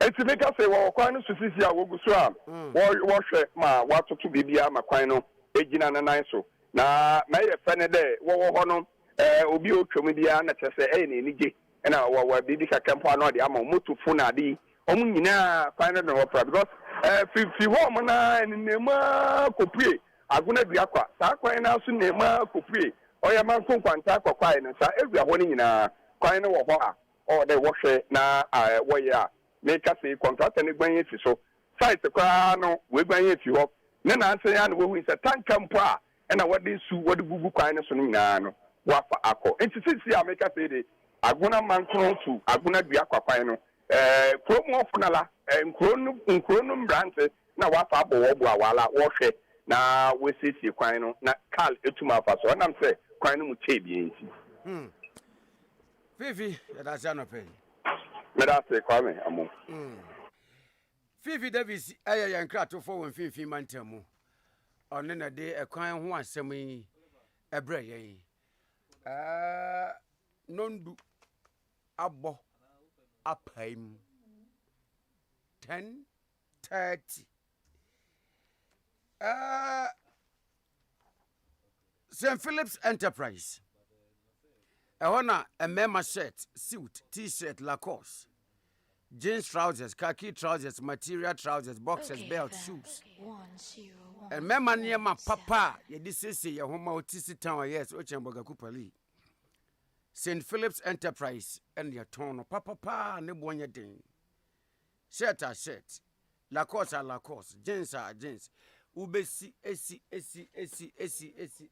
ata but empa entity ensei untumi nse biem because ebia no waye kese ena ode beche antisa dia perfect St. Philip's Enterprise entade ne die na perfect man na me pentema ba bebo edin eye Ghana say award-winning tailor. Our pam memantade. Pam memantade because say ya pam free, baby free ya diaba. Ahaya stitches and then the finishing A1. Or pam tadia at the mufwa into top perfect man ho kaftan sha. Wins ya wunya sajwa Yankee. Ya can for the ma obi obey wedding. Engagement a obey ya opese groomsmen no. Moshata de cro fefe design cro a obi an shebi ewo engagement nase no perfect man be pama mama kama occasion bia so kaftan na wo pe no o St. Philip's Enterprise a perfect man apama gu odada hwehwe yen ewo Ayalolo station na ye bankins way cocoa board kwan left na e kwa akrapole no ye wo ho o kan si ye ne Ghana Commercial Bank na ye opposite tudu ye wan kan IRS dana e ben fire service no Kwame Nkrumah circle de wura odo na trotro station mu se rudu bonsa abronsan ya chrobo eni mu St. Philip's Enterprise but na nipa wo no ene na kire say yes St. Philip's entade ye de woni broni na din sa wo direct from factory 0244 14 7212 and 0244 440641 St. Philip Enterprise, home of quality clothing. Na eja kwa wodo aye fa so nyesika wa Ghana ase ya entiamra legal means aye fa so enyesika wa Ghana ha ba ko eye game park games agudie enya agudie a ebema wunsem bebu ana onem bebu enya agudie a edi eni breba emu obi die gufo kobo obi pra no dabi we ya agudie a edi sika eba fie game park games from 0 to 9 Okay FM 0 1 2 3 4 5 6 7 8 9 numbers from 0 to 9 you move 4 pe we move 4 na ode ba krade nim na ye bobona on numbers 4 no nyina to a ochen Ghana wako IMF sika na abedwai lande eye very simple network bia ekuta network bia but star 946 hash star 946 hash star 946 hash on all networks Now choose from 0 to 9, 4 numbers. Anything. Ube to me de. We date of birth for cry. Ube this simple. Now would this cow game park games are? I want no better as I say and saying. Mrantian say yen friend sika, yen friend cash, yen friend mula. Make we play this game and make some mula cash. Nobody beats our odds in Ghana. Ghana jumekuwa she akrade to so. National Lottery Authority. Eden Sasha says obia to me. Edi game park games are growy. Name just when you're 18 years and above. Mobile phone, no tablet, no computer. Cause na download the game park games app no. That's why I say they are growy. Nenye skafaton. Wonderful. And no be am for birthday amadi anya say. Ye beko. Away. Chief Captain Field Marshal OHENENANA KWAME AMOH. Regina Doctor for the Dixon name Mr. Kennedy Asanto say your name. Regina Isaac Kwame Wusu Diomi. Abigail Ashley, woman of faith. Jerry Arafat. Edamuna Masesemuti Ade Akye Abia. Stick and stay.